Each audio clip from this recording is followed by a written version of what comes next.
బిడ్డ లోకంలో అందరూ వీడంత పనికిమాలిన వాడు లేడు, వీడు ఇలా ఉంటాడు అలా ఉంటాడని ఎవ్వరూ ఇలా బుగ్గగిల్లిన వాళ్ళు కూడా లేరు ఆ పిల్లాడిని. కానీ ఈవిడ ఆ పిల్లాడిని పట్టుకుని పేరంటాలకు ఎడుతుంది, ఆ పిల్లాడిని పట్టుకుని బజారుకి ఎడుతుంది.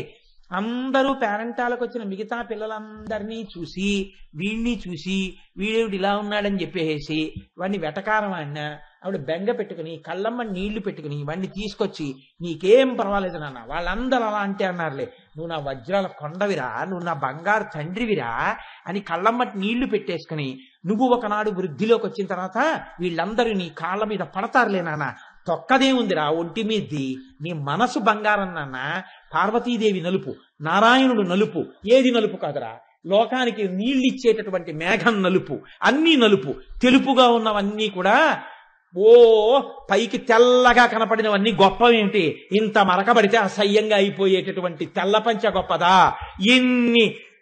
అన్నిటినీ ఇంద్రియాలని పక్కన పెట్టి దీక్షావస్త్రంగా తీసుకున్న అయ్యప్ప స్వామి భక్తులు కట్టుకున్న నల్ల పంచ గొప్పదా, నువ్వు అయ్యప్ప స్వామి దీక్షితుడు కట్టుకున్న పంచలాంటి వాడివిరా నాన్న, వాళ్ళకేం తెలుసురా, భోగం అనుభవించడానికి వెళ్ళి విటుడు కట్టుకున్న తెల్ల పంచలాంటి వాళ్ళు రా వాళ్ళందరూ అని ఇంత కవిత్వం చెప్పేస్తున్నాడు.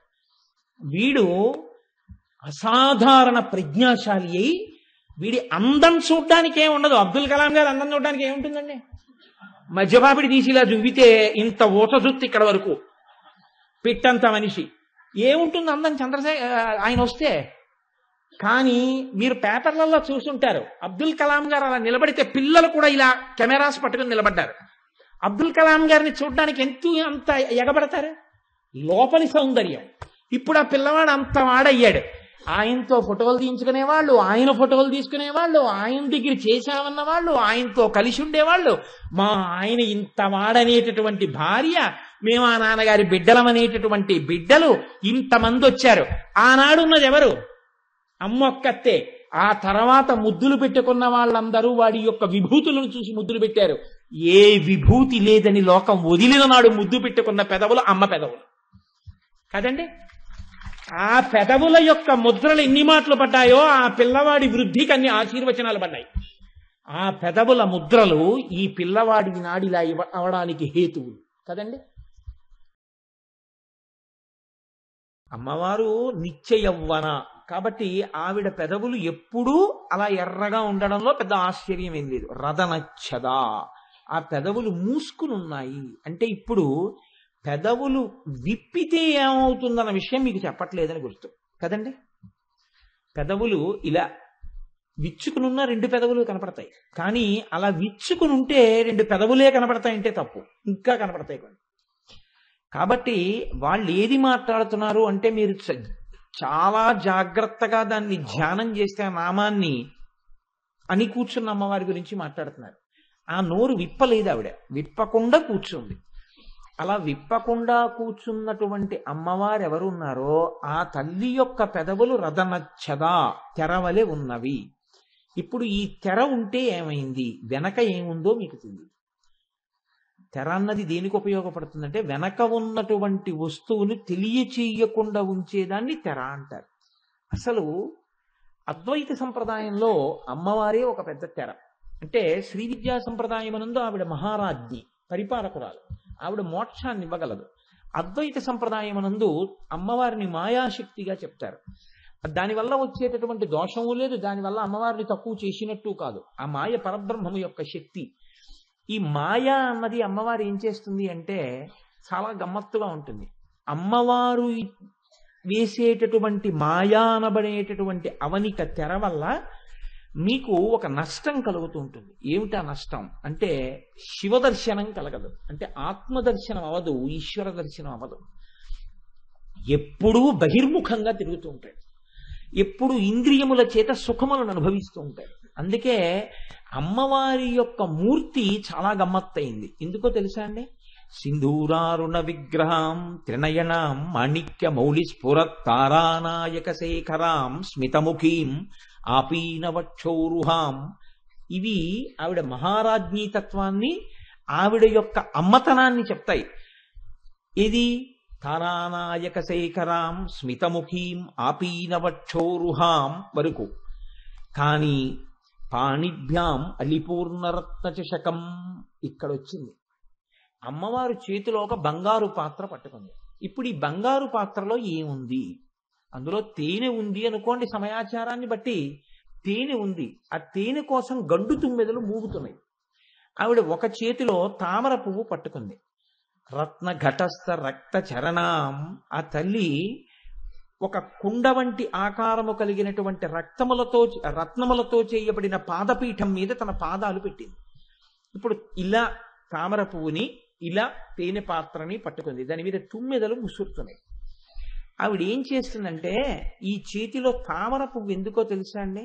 ఈ తామర పువ్వు మీ యొక్క హృదయం, మీ హృదయం భగవంతుడి పట్ల భక్తి అన్న తేనెతో నిండితే అక్కడికి వస్తుంది తుమ్మెద. ఇక్కడ ముసిరే తుమ్మెదలు వేరు. పరమేశ్వరుడు అనబడేటటువంటి తుమ్మెద అప్పుడు ఆ పువ్వు దగ్గరికి వస్తుంది. అందుకే ఈశ్వరుడికి ఒక పేరు రసగ్రాహి. రసగ్రాహి అంటే తేనె తాగుతాడు. ఏ తేనె? ఇక్కడ ఉన్న భక్తి తేనె. ఇప్పుడు ఈ హృదయం ఏమవ్వాలి? హృత్పుండరీకం, అది ఒక పద్మం అవ్వాలి. ఆ పద్మములో ఏముండాలి? స్వచ్ఛత ఉండాలి. ఏమిటా స్వచ్ఛత అంటే, అనుష్ఠానమునందు భగవంతుని యందు భక్తి స్పష్టంగా తెలుస్తూ ఉండాలి. ఈ భక్తితో ఉండడం పువ్వు యొక్క స్వచ్ఛత. దీనికి సుగంధం ఉండాలి. ఈ సుగంధము ఒక్క పూజా మందిరంలో ఈశ్వరుణ్ణి చూడడం కాదు, అంతటా భగవద్ దర్శనం కోసం వెంపర్లాట ఉండాలి. ఈ రెండు ఎక్కడుంటాయో అక్కడికి ఆయనే వస్తాడు. సారగ్రాహి వచ్చి ఏం చేస్తాడు? ఆయన ఈ తేనె తాగుతాడు. అందుకే శంకరులు అంటారు, భృంగీఛా నటనోత్కట కరిమదగ్రాహీ స్ఫురన్మాధవాహ్లాదో నాదయుతో మహాసితవపు పంచేషు నాచాధృత సత్పక్ష సుమనోవనేషు నపున సాక్షాన్ మదీయే మనోరాజీవే భ్రమరాధిపో విహరతాం శ్రీశైలవాసీ విభు అంటారు. మనోరాజీవే భ్రమరాధిపో విహరతాం. మనోరాజీవము అంటే మనస్సనబడేటటువంటి తామర పువ్వు మీద విహరించేటటువంటి గండు తుమ్మెద అన్నారు. భ్రమరాంబ అమ్మవారు. భ్రమరాంబకి మొగుడు భ్రమరాధిపతి గండు తుమ్మెద, మగ తుమ్మెద అవ్వాలి. ఇప్పుడు సారగ్రాహి అయినటువంటి పరమేశ్వరుడు భక్తుడి యొక్క హృదయము మీద తిరుగుతూ ఆ భక్తి అనేటటువంటి తేనె తాగడానికి సిద్ధమై ఉంటాడు. ఎవరు అమ్మవారి పాదముల మీద వాలుతారో, ఎవరు అమ్మవారికి నమస్కారం చేసి భక్తిని కోరుకుంటారో అటువంటి వారు ఈ తామర పువ్వు దగ్గరికి వెళ్ళేటట్టు చేస్తుంది. ఈ తామర పువ్వుతో మీ మనస్సుని ఈశ్వరుడు వాలవలసినటువంటి పద్మంగా మారుస్తుంది.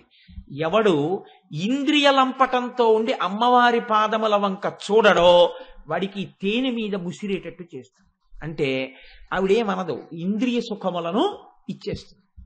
మృత్యు అంటే ఏమిటో తెలుసా అండి? చాలా చమత్కారం. ఇంద్రియ సుఖముల యందు మగ్నుడగుట అంతే మృత్యు అంటే. ఇంద్రియములతో సుఖం అనుభవించడం తప్ప ఎప్పుడూ ఈశ్వరుడి వైపుకి తిరగడం చేత కాదనుకోండి. భగవంతుడి నామం చెప్పడంలో, భగవత్ పూజ చేయడంలో, భగవత్ కథ వినడంలో జీవితం మొత్తం మీద ఒక్కసారి ఈ కన్నులు చెమర్చలేదనుకోండి, ఆ బతుకు కాదు. ఎందుకు చెమర్చవో తెలుసా అండి? ఆర్ద్రత లేదనమాట. అసలు సీతమ్మ తల్లి కథ చెప్పండి, దేవీ భాగవతం చెప్పండి, భాగవతం చెప్పండి, లలితా సహస్రం చెప్పండి, వాడికి అది ఎందుకు పనికి వస్తుందంటే వాడికి కాసేపు కాలక్షేపానికి కూర్చుంది తప్ప ఆర్ద్రత లేదు. ఆ మనస్సు కదలదు, ఆ మనస్సు సంతోషాన్ని పొందదు. ఎక్కడ మనస్సు కదిలిపోతుందో, ఎక్కడ ఆ ఈశ్వరుడు యొక్క వైభవం వినడం చేత గొప్ప ఆనందం కలిగి కన్నుల వెంట నీరు కారుతుందో, వినగా వినగా వెళ్ళి భగవంతుడి పాదముల మీద ఒక పువ్వు వేసేటప్పుడు, ఒక శ్లోకం చదివేటప్పుడు ఆనందం చేత కన్నులు చెమరుస్తాయో, ఎవడి కన్నులు చెమర్చడం నేర్చుకున్నాయో ఈశ్వరుడి యొక్క గొప్పతనానికి, భక్తుడి యొక్క గొప్పతనానికి, ఆ హృదయము రసాస్వాదనమునకు ఈశ్వరుడికి సిద్ధమైన వస్తువై ఉన్నది. మీ కన్నులు ఎప్పుడైనా అలా చెమర్చాయా? అందుకే మీ ఏడుపు మీకు అగ్ని పరీక్ష. ఎన్నింటికి ఏడుస్తాం అక్కర్లేని వాటికి. ఒక్కసారి ఎప్పుడైనా ఈశ్వరుడి విషయంలో ఆనంద భాష్పాలు కారాయా? ఎప్పుడైనా ఒక్కసారి కళ్ళు చెమర్చాయా? ఒక్కసారి ఎప్పుడైనా రామాయణం చదువుతుంటే ఆ రామచంద్రమూర్తి యొక్క ధర్మనిరతి గురించి చదివి నీ కళ్ళు తడిసిన సందర్భం ఉందా? నీ జీవితం మొత్తం మీద ఎప్పుడైనా ఈ పుస్తకంలో ఈ ఘట్టం చదివితే నా మనసు నిండిపోతుందండి అని నువ్వు ఆ పుస్తకం తీయగానే అట్టపక్కన పేజీ నంబర్ వేసి నువ్వు మళ్ళీ ఒకసారి అది చదివగానే నీ మనస్సులో ఒక్కసారి కళ్ళు మూసుకుంటే ఆ సందర్భం ద్యోతకమై అబ్బా ఏమి మహాపురుషుడు అని నీ మనసు కదిలిపోయి నీ కళ్ళు తడిసిన సందర్భం జీవితంలో ఎప్పుడైనా ఉందా?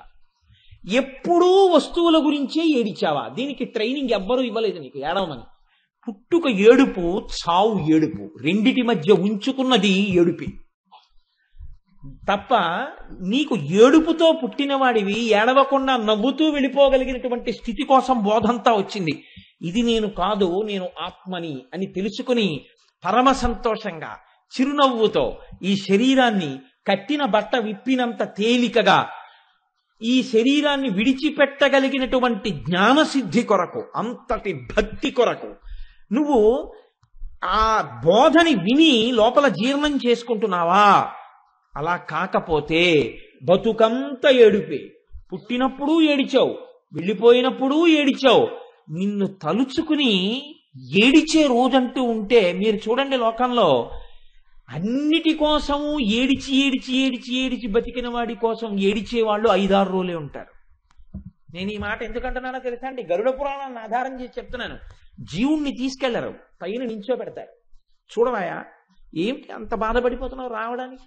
మేమేం బలవంతంగా తీసుకెళ్ళాం, చూడొచ్చు, నువ్వు 11 రోజులు నిన్ను అనుమతిస్తా ఉంటారు. నించుంటాడు జీవుడు, వాడు చూసుకుంటాడు వాడి దేహాన్ని. తన శరీరం కట్టెలలో కాలుతుండగా చూస్తాడు. అరే దీనికి కదరా ఇన్ని ఫెయిల్ అండ్ లవ్లీలు రాశాను, ఇంత పౌడర్ రాశాను, దీనికి కదా ఇంత అన్నం పెట్టాను, దీనికి కదా ఇన్ని పంచీలు కట్టాను, ఇది ఎంత నిర్దాక్షిణ్యంగా కాలిపోతోందిరా అని తెల్లబోతాడు. అది కాలి బూది అయిపోతుంది. కొడుకు మొదటి రోజు ఏడుస్తూ కూర్చుంటాడు. 2 రోజులు అవుతుంది, 3 రోజులు అవుతుంది. 4వ రోజున కొద్దిగా దుఃఖం ఉపశమించిన తర్వాత అయిన వాళ్ళు వచ్చి ఒకసారి బీరువా తీద్దాం అంటారు. బీరువా తీసిన తర్వాత దేవాలయాలకన్నిటికీ దానం చేసిన రసీదులే కనపడ్డాయి అనుకోండి. అందులో ఆయన సొమ్మేం పోయిందయా, ఇచ్చేశాడు, మీరు ఎలా పోతే ఆయనకి ఎందుకంటారు. చాలా నిర్దాక్షిణ్యంగా ఉంటుందండి. మీకు తెలియని విషయాలు కావు. ఎంత అదృష్టవంతుడివయా అటువంటి వాడికి కొడుకువయ్యావు అనేవాడు ఉండడు లోకంలో. మీరు ఎంత చెయ్యండి, ఎంత ఇవ్వండి, ఇంకా ఇవ్వలేదని ఏడిచేవాళ్లే ఉంటారు దేహబంధువులు. ఇటువంటి తండ్రికి నేను కొడుకుననేవాడు ఎక్కడో ఉంటాడు. 11 రూపాయలతో గోదానం చేసేవాడే కానీ నిజంగా ఆవును తెచ్చి దానం చేసేవాళ్ళే లేరు. 9 రోజులు అవుతుంది, 10 రోజులు అవుతుంది. వీడంటాడు, నేను ఎన్ని కుటుంబాలు చూశానో.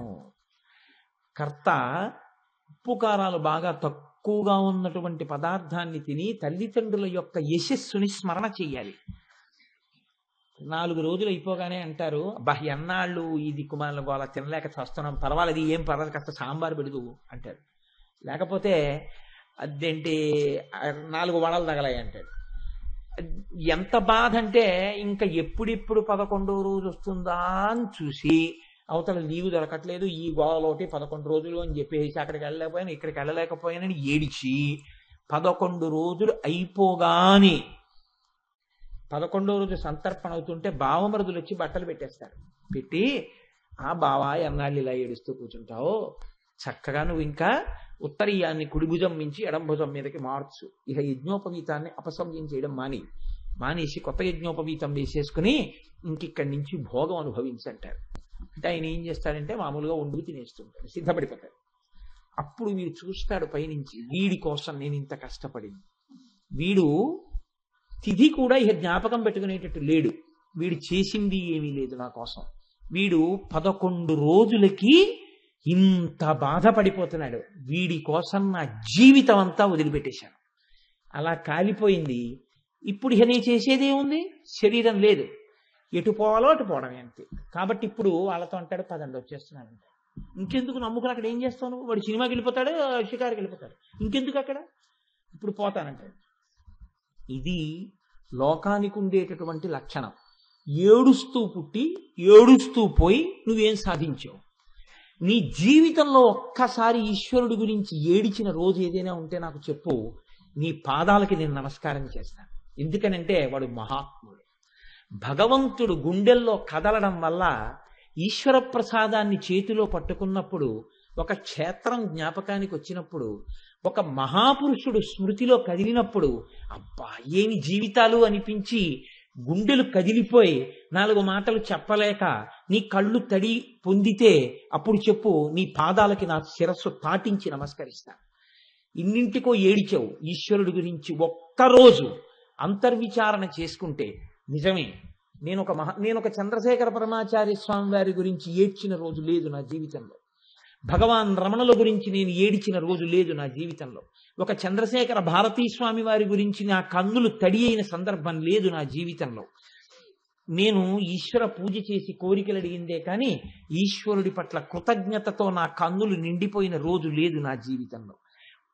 ఇంత ముసలివాడైపోయి మనవడు పంచె పట్టుకొస్తే పొంగిపోయి కళ్ళు తుడుచుకుంటాడండి తాతగారు.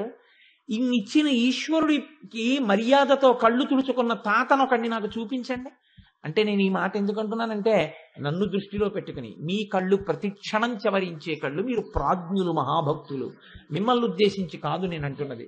కనుక దీన్ని కన్నులు చెమర్చగలిగినటువంటి లక్షణం ఏదైనా ఉంటే అది ఆర్ద్రత, అది భక్తి, అది తేనెతో నిండినటువంటి మనస్సు. ఇప్పుడు అక్కడికి ఎవరు వస్తారంటే రసగ్రాహి అయిన ఈశ్వరుడు వస్తాడు.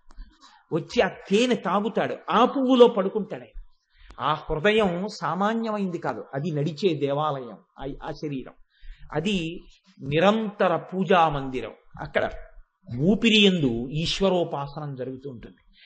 కాబట్టి నేను ఈ మాట ఎందుకన్నాను మీతో అంటే, అళిపూర్ణరత్న చషకం రక్తోత్పలం బిభ్రతీం, ఇటు రక్తోత్పలం పట్టుకుంది, ఇటు అళిపూర్ణరత్న చషకం, ఇటు తేనె పాత్ర పట్టుకుంది. ఇలా ఏడిచేవాడు ఎవడైనా ఉన్నాడా చూస్తుంది. అమ్మ అంటే ఇంతే, నీ ఏడుపుని బట్టి నీకు ఇవ్వగలిగినది. ఏడిస్తే చులకన చేస్తారు మిగిలిన వాళ్ళు. ఆయన పాపం కళ్ళమ్మని నీళ్లు పెట్టుకున్నారండి అని 10 మంది చెప్పుకుంటారు. కళ్ళమ్మని నీళ్లు పెట్టుకున్నాడు అని అనకుండా కళ్ళ నీళ్లు పెట్టుకున్నప్పుడల్లా మీ కోరిక తీర్చింది లోకంలో ఎవరైనా ఉంటే అమ్మొక్కతే. చిన్నప్పుడు వీడు ఏడిచాడండి అని ఎవరికీ చెప్పదు. వాడు ఏడవగానే నేను వాడికి పాలు ఇవ్వలేకపోయానని ఏడుస్తుందమ్మ. మీరు చూడండి కావాలంటే, పిల్లాడు చాలాసేపు గుక్క పట్టి ఏడిచి ఏడిచి ఏడుస్తుంటే అమ్మ ఎక్కడో పొరుగింటమ్మతో కబుర్లు చెప్తోంది అనుకోండి, పొరుగింటమ్మతో కబుర్లు చెప్పి చెప్పి చెప్పి చెప్పి లోపలికి వచ్చి చూసేటప్పటికి పిల్లవాడిని గండు చీమ ఏదో పట్టుకుని కరిచేస్తుంటే వాడు చిన్ని చేతులతో తీసుకోలేక దద్దురిక్కిపోయి ఏడుస్తుంటే లోపలికొచ్చి చూసి ఎర్రపడిపోయిన కళ్ళతో వాడు వెక్కి వెక్కి ఏడిస్తే అమ్మ వచ్చి ఆ చీమను తీసేసి దద్దురిక్కిన చోటు చూడగానే అమ్మ ఏడుస్తుంది. ఎందుకో తెలుసా అండి, వీడు ఏడిచాడని వీధిలో వాళ్ళకి చెప్పదు. వీడు ఇంత ఏడ్చే వరకు నేను ఆదమరిచి ఉన్నానని ఏడుస్తుంది. అది అమ్మతనం రా. కూర్చున్నది అమ్మ. నువ్వు ఏడవగలవా ఈశ్వరుడి గురించి ఒక్కసారి? నాకు భగవంతుడు కావాలని నువ్వు ఒక్కసారి నీ హృదయము ద్రవించగలదా? ద్రవించగలిగితే చెప్పు, తెరెత్తేసి శివుడిలో కలపడానికి సిద్ధంగా ఉంది ఆవిడ. మాయని పైకెత్తేస్తుంది. ఇంకా నిన్ను ఇంద్రియములతో తిరగవలసిన అవసరం లేకుండా అంతటా ఈశ్వరుణ్ణి చూపిస్తుంది. అప్పుడు నీవు తినడంలో, నీవు అలంకరించుకోవడంలో, నీవు బాగుపడడంలో నీకు తృప్తి లేదు. 10 మంది తినడంలో, 10 మంది సంతోషంగా ఉండడంలో నీకు సంతోషం ఉంటుంది. అంతే తేడా. కాళీ కాళీ కాళీ అని బతికున్న నాళ్లు పొంగిపోయారు రామకృష్ణ పరమహంస. పరమ అద్వైతమును అనుభవించారు. ఏమి తేడా వచ్చింది ఆయనకి చూడండి. రామకృష్ణ పరమహంసకి కంఠంలో పుట్టిందండి రాచపుండు. మహానుభావుడికి ఆయన సమాధి అంటే అసాధారణ సమాధి పరమహంసది. ఆయన ఇలా కూర్చుని ఉండేవారు. ఎవరో వచ్చి భగవంతుడి గురించి మాట్లాడుతుండేవారు. ఆయన లేచి పారవశ్యంతో నాట్యం చేసేస్తుండేవారు. నా దగ్గర ఇంట్లో ఫొటోస్ కూడా ఉన్నాయి. అవి చూసినప్పుడు నాకు ఎంత ఆశ్చర్యంగా ఉంటుందో. ఓ ఏమి స్థితయా మహానుభావ అని. ఆ పంచ పైకి కట్టుకుని మోకాళ్ళ మీదకి 2 కాళ్ళు ఎత్తి ఇలా అరమోట్పు కన్నులతో ఆయన పొంగిపోతున్న దృశ్యం ఎంత ఆశ్చర్యంగా ఉందో. అలాగే సమాధిలోకి వెళ్ళిపోయారు. చంద్రశేఖర పరమాచార్య సౌందర్యలహరిలో ఒక శ్లోకం చెప్తూ చెప్తూ సమాధిలోకి జారిపోయేవారు. జారిపోయి మళ్ళీ బహిర్ముఖులు అవుతుండేవారు. అయి మళ్ళీ 4 మాటలు చెప్తుండేవారు. వెంట వెంటనే నిద్రలోకి జారిపోయినట్టు సమాధిలోకి వెళ్ళిపోతుండేవారు. కాబట్టి మహాపురుషులైనటువంటి వారు అటువంటి ఆనందావస్థను పొందుతుంటారు. ఇందులో మీరు చూడండి, రామకృష్ణ పరమహంసకి కంఠంలో రాచపుండు పుడితే మాటలు కాదండి, మాట మాట్లాడడం కూడా కష్టం. మాట మాట్లాడితే రాచపుండు కదిలి నెత్తురు పెదవుల నుంచి కారేది. అటువంటి స్థితిలో వివేకానందుడు అన్నాడు, మీరు ఖాళీ ఖాళీ అంటే అమ్మవారు మీతో మాట్లాడుతుంది. మీరు వెళ్ళి అమ్మా ఇంత అన్నం తినలేకపోతున్నానమ్మా, ఈ రాచపుండు తీసేయి అని అడిగితే తీయదా అని అడిగారు. అమ్మ తీయదంటారా, అమ్మ తీస్తుందంటారా? అమ్మ తీస్తుంది అంటే ఎప్పుడు తీస్తుంది తను అడిగితే? అంత హేయంగా శరీరం మీద మమకారం ఉంటే కదా ఆయనకి. అది ఎప్పుడో నశించిపోయింది. పైన ఉన్న తిత్తి గురించి ఆయనకి సంబంధం లేదు, లోపల ఉన్న ఆత్మతో ఆయన అనుసంధానమై ఉన్నారు. తిత్తి ఎలా పోతే ఆయనకి ఎందుకు? బట్ట చిరిగిపోయిందని బాధ లేదు, శరీరం కాపాడబడిందని సంతోషం. అలా శరీరం పోతోందని బాధ లేదు, ఆత్మ తెలిసిందని, ఆత్మ యందు మగ్నమయ్యానని ఆత్మగా నిలబడి ఆయన ఉన్నారు. ఆయన ఏమీ అనలేదు. అప్పుడు కూడా ఆయన గురుత్వం చూడండి, ఇది గురువు అంటే. అందుకే భగవాన్ రమణులు ఒక మాట అంటారు, గురువు అనగా ఎవరు? ఆత్మని అనుభవించినటువంటి గురువు ఎలా ఉంటాడు అంటే ఆయన అన్నారు, చెరుకు కర్రని కత్తితో నరికితే, కత్తిని నాలికతో నాకితే తీయగా ఉంటుంది. ఎవరు? నరికిన కత్తి. చెరుకు కర్రని మరలో పెట్టి తిప్పితే, మరని నాకితే మర తీయగా ఉంటుంది. చెరుకు కర్రని పళ్ళ మధ్య పెట్టి నవిలితే, నవిలిన పళ్ళు తీపెక్కుతాయి.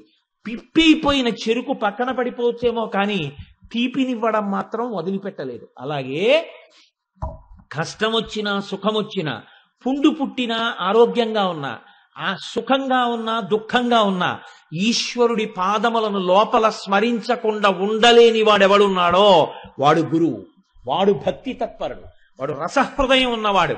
వాడు మాత్రమే తాను అనుభవించగలడు, వేరొకడికి బోధించగలడు. లేనివాడు తానే అనుభవించవని వాడు వేరొకరికి ఏం బోధ చేస్తాడు, ఎవరిని గట్టెక్కిస్తాడు? అందుకే రామకృష్ణ పరమహంసని, మీ కంఠంలో రాచపుండు పుట్టింది కదా, మీరు వెళ్ళి కాళికాదేవిని అడగకూడదా అని అడిగారు వివేకానందుడు. ఇప్పుడే వెళ్ళి అడిగొస్తానన్నారు. నిజంగా అడుగుతారా? లోపలికి వెళ్ళారు, అమ్మ ముందు నిలబడ్డారు. అమ్మ నవ్వింది, ఏమిలా వచ్చావని. ఏం లేదు, ఒకసారి నీ పాద దర్శనానికి వచ్చాను. ఆయన ఏం అడగలేదు, బయటికి వచ్చాడు. వివేకానందుడు ఎదురు చూస్తున్నాడు. అడిగారా అన్నాడు. అడిగాను. ఏమందమ్మా? ఇన్ని కంఠాలతో తింటున్నది నువ్వు కాదా అని అడిగింది అన్నారు. అప్పుడు కూడా రమణులు చెప్పింది, మహానుభావుడు ఎంత గొప్ప మాట చెప్పారండి. మరలో తిరుగుతున్న చెరుకు కర్రై తీపిని అందించింది. కంఠమునందు రాచపుండుండి మాట్లాడితే నెత్తురు పడే వ్యక్తి అప్పుడు కూడా శిష్యుణ్ణి ఉద్ధరించే మాటలే మాట్లాడారు. ఇన్ని కంఠములతో తింటున్నది నువ్వు కాదా? నేను తింటేనే తిన్నదా? ఎవరు తిన్నా ఆ లోపల ఉన్న ఈశ్వరుడు తింటున్నాడు. ఈ స్థాయికి వెళ్ళిపోయారు పరమహంస. అందుకే ఆయన్ని పరమహంస అన్నారు. అటువంటి వారు ఉంటారు, వారు సనాతన ధర్మములకు గొడుగు. ఆయన ఈ ధర్మాన్ని నిలబెట్టారు. అటువంటి మహాపురుషులు లేనినాడు, ధర్మము ఆచరణాత్మకం కానినాడు, అనుష్ఠాన పర్యంతంలోకి రానినాడు, ఎన్ని ప్రసంగాలు చేసినా, ఎన్ని మాటలు చెప్పినా అది శుష్క వేదాంతం అవుతుంది తప్ప తన అనుష్ఠానానికి తన ఆచరణకే పనికిరానిది ఇతరులకు చెప్పడానికి అధికారం ఏముంటుంది? అందుకనే ముందు తాను అనుభవించాలి, తాను అనుష్ఠించాలి, తాను ఆ సంతోషాన్ని పొందాలి. పొందితే తప్ప ఇతరులకి చెప్పడానికి తనకు అధికారాన్ని ఉండదు. అందుకే పరమహంస అంటారు, శిథిల దేవాలయమునందు శంఖమూదకు అన్నారు ఆయన. శిథిలమైపోయినటువంటి దేవాలయం, దాంట్లో పూజ లేదు, అక్కడికి వెళ్ళి శంఖం ఊదావు నువ్వు. ఊదితే ఆ శంఖనాదం విని గుళ్ళో పూజ అవుతోందని అందరూ వచ్చారు. నిన్ను చూసి గుళ్ళోకి వెళ్ళారు, అది అలాగే ఉంది బూజులు పట్టి. ధూర్తుడా, ఎంత పని చేశావురా, పూజ లేని గుడికి శంఖం ఊదావు, మేము ఏమిటి గుడికి పునఃప్రతిష్ఠ అయిందా అని వచ్చాం అని వెళ్ళిపోయారు. శంఖం ఊదిన వాడు నిందింపబడ్డాడు. నీది శిథిల దేవాలయం, నువ్వే దీన్ని బాగు చేసుకోలేదు, నీలో ఉన్న శివుడికే పూజ లేదు, నీలో ఉన్న పరమాత్మకి అభిషేకం లేదు, నీకే భక్తి లేదు, నీ హృదయమే రసగ్రాహిని పిలవలేదు, నువ్వు ఎవరి కోసం శంఖం ఊపుతావు? ముందు నీ ఇల్లు చక్కదిద్దు, నువ్వు అనుష్ఠించు, నువ్వు ప్రవర్తించు, నువ్వు ధర్మాన్ని పాటించు, ఆ తర్వాత 10 మందికి చెప్పు. అప్పుడు నువ్వు సరి అయిన దేవాలయ ముఖమంటపంలో నుంచి శంఖం ఊదిన వాడి అవుతావు. కాబట్టి విన్నవాడికి ఎక్కువ మర్యాద, చెప్పేవాడికి ఎక్కువ మర్యాద దేనికి ఇస్తారు? ఆయన అనుష్ఠించి ఉన్నాడని మర్యాద.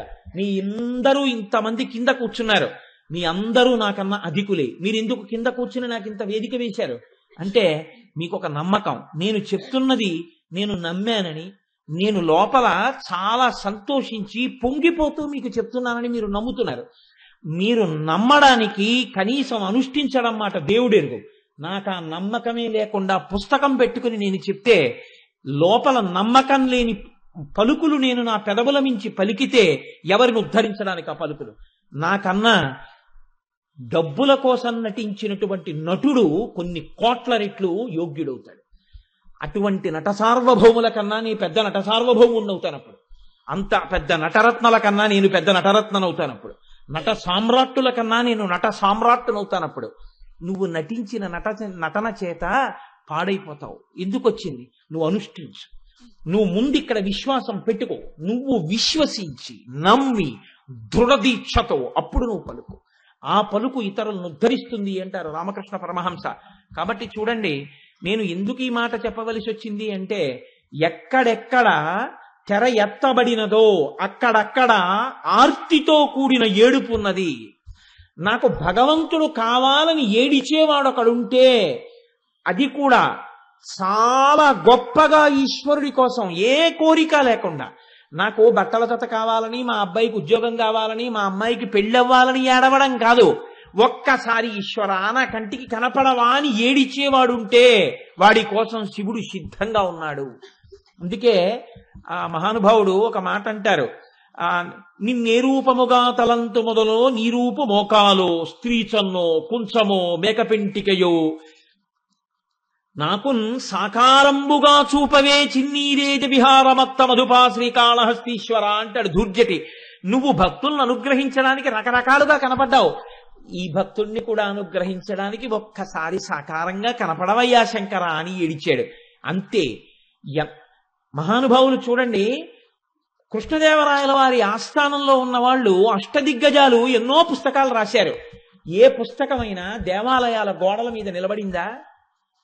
శ్రీమదాంధ్ర కవితా పితామహ సర్వతో ముఖంక పంకజక్షపాదాంబుజాధీన మానసేందిందిర నందవర పరవంశోత్తం చటకోపతాప ప్రసాదాదిత సాధిత చతుర్విధ కవితామ తల్లి కల్లసాని చొక్కయామాచ్య పుత్ర పెద్దనార్య ప్రణీతంబైన స్వారోచిత మనుసంభవంబను మహాప్రబంధంబు అని రాసుకున్నాడు అలసాని పెద్దనగారు.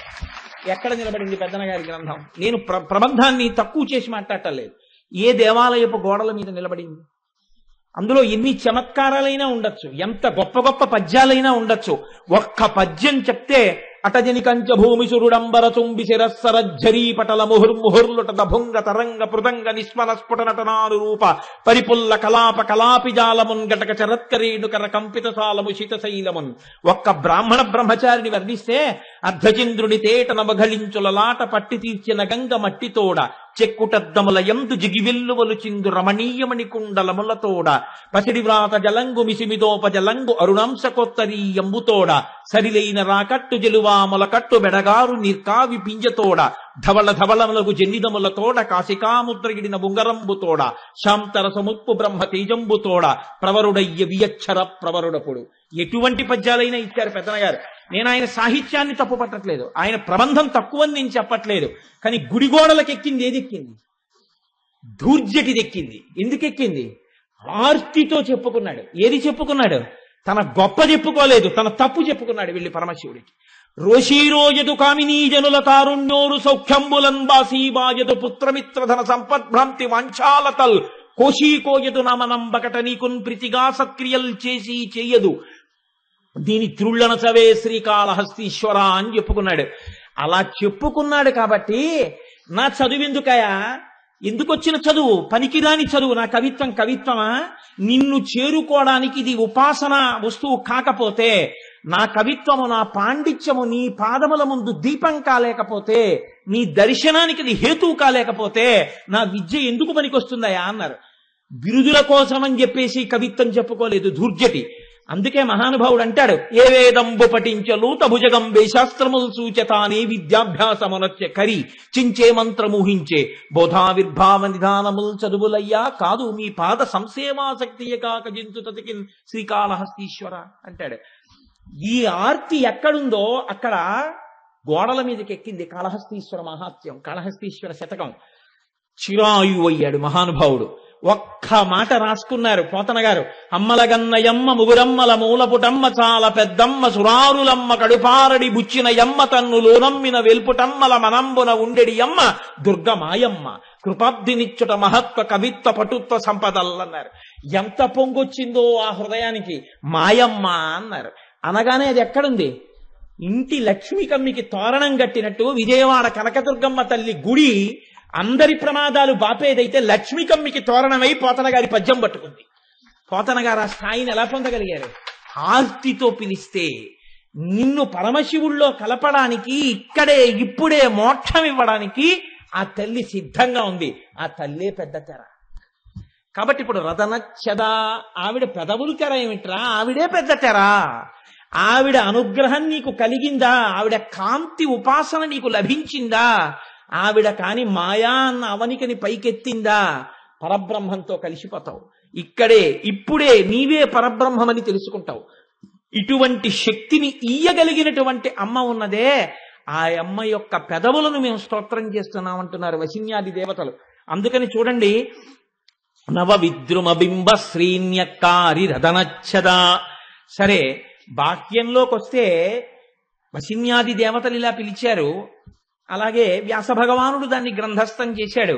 కానీ ఇప్పుడు నిజంగా అమ్మవారి పెదవులతో పోల్చడానికి అటువంటి పోలిక సరిపోతుందా అంటే, ఆయనే ఒక మాట అన్నారు, న్యక్కారి తిరస్కరింపబడినవి. దొండపండే ఉందండి, కాకి ముక్కుకి దొండపండు అని దొండపండు కనపడితే కాకి పొడుస్తుంది. దాంట్లోంచి ఇలా ప్రేగు కారిపోయినట్టు ఆ ఎర్రటి ముద్ద కిందకి జారిపోయి, ఇంకా ఒకవేళ ఏ కాకి పొడవకపోయినా పండిపోయిన దొండపండు కొంతకాలానికి మెల్లగా విరిగిపోయి ముద్దలు ముద్దలుగా పేశలంగా అయిపోతుంది.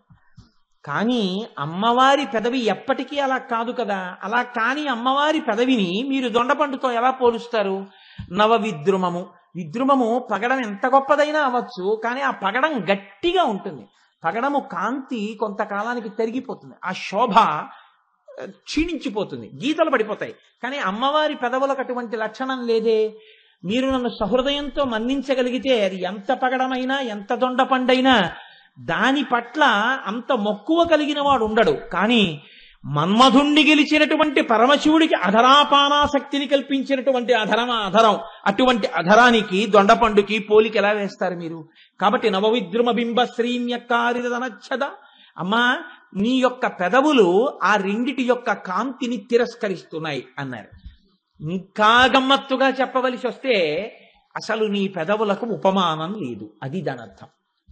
అంటే లోకంలో పెదవి గురించి చెప్పాలి అంటే సమాన ధర్మం ఉన్నటువంటి ఏ రెండింటిని తీసుకొచ్చి వేయడం మాత్రమే కుదురుతుందో, ఆ రెండు వస్తువులు పక్కకి తీసుకొచ్చి పెట్టినా కూడా అవి రెండు నిలబడలేకపోయాయంటే ఇంకా మేము ఎక్కడి నుంచి తీసుకొస్తాం సృష్టిలో? కాబట్టి ఈ సృష్టిలో నీ పెదవులతో పోల్చడానికి తగిన వస్తువు వేరొకటి లేదు. ఇలా ఎన్ని విషయాల్లో లేదు? ఏ విషయంలో లేదు. పద్మరాగ శిలాదర్శ పరిభావి కపోలభూ, పద్మరాగమణులు ఓడిపోయి. కాబట్టి అమ్మతో పోల్చడానికి ఈ సృష్టిలో ఏదైనా ఉందా? ఏదీ లేదు. అంటే అమ్మతో పోల్చగలిగిన వస్తువు అన్నది లోకంలో లేదు. అక్కడ నుంచి ఇక్కడ వరకు అంతే. నేను ఎప్పుడైనా నా తల్లిని పొగిడాననుకోండి, మా అమ్మని పొగిడితే మీరు బాగా జ్ఞాపకం పెట్టుకోండి, నా భార్యని విమర్శించినట్టు అవదది. మీరు చాలా మందికి లోకంలో ఉండేటటువంటి అపప్రథ సంకుచితంగా ఉంటుంది. మేము ఇంగ్లీష్ మీడియంలో చదువుకుంటున్నాం, మాకు ఇంగ్లీష్లో మాట్లాడడం వచ్చు అనుకున్నారు అనుకోండి, వీళ్ళు ఇంగ్లీష్లో మాట్లాడడం మొదలుపెట్టిన దగ్గర నుంచి వీళ్ళకి బాగా ఇంగ్లీష్ వచ్చిన వాళ్ళు అనిపించుకోవాలంటే తెలుగు మాటలు మాట్లాడకూడదు అని. మీరు చూడండి, చాలా మంది దగ్గర ఉంటుంది ఈ లక్షణం.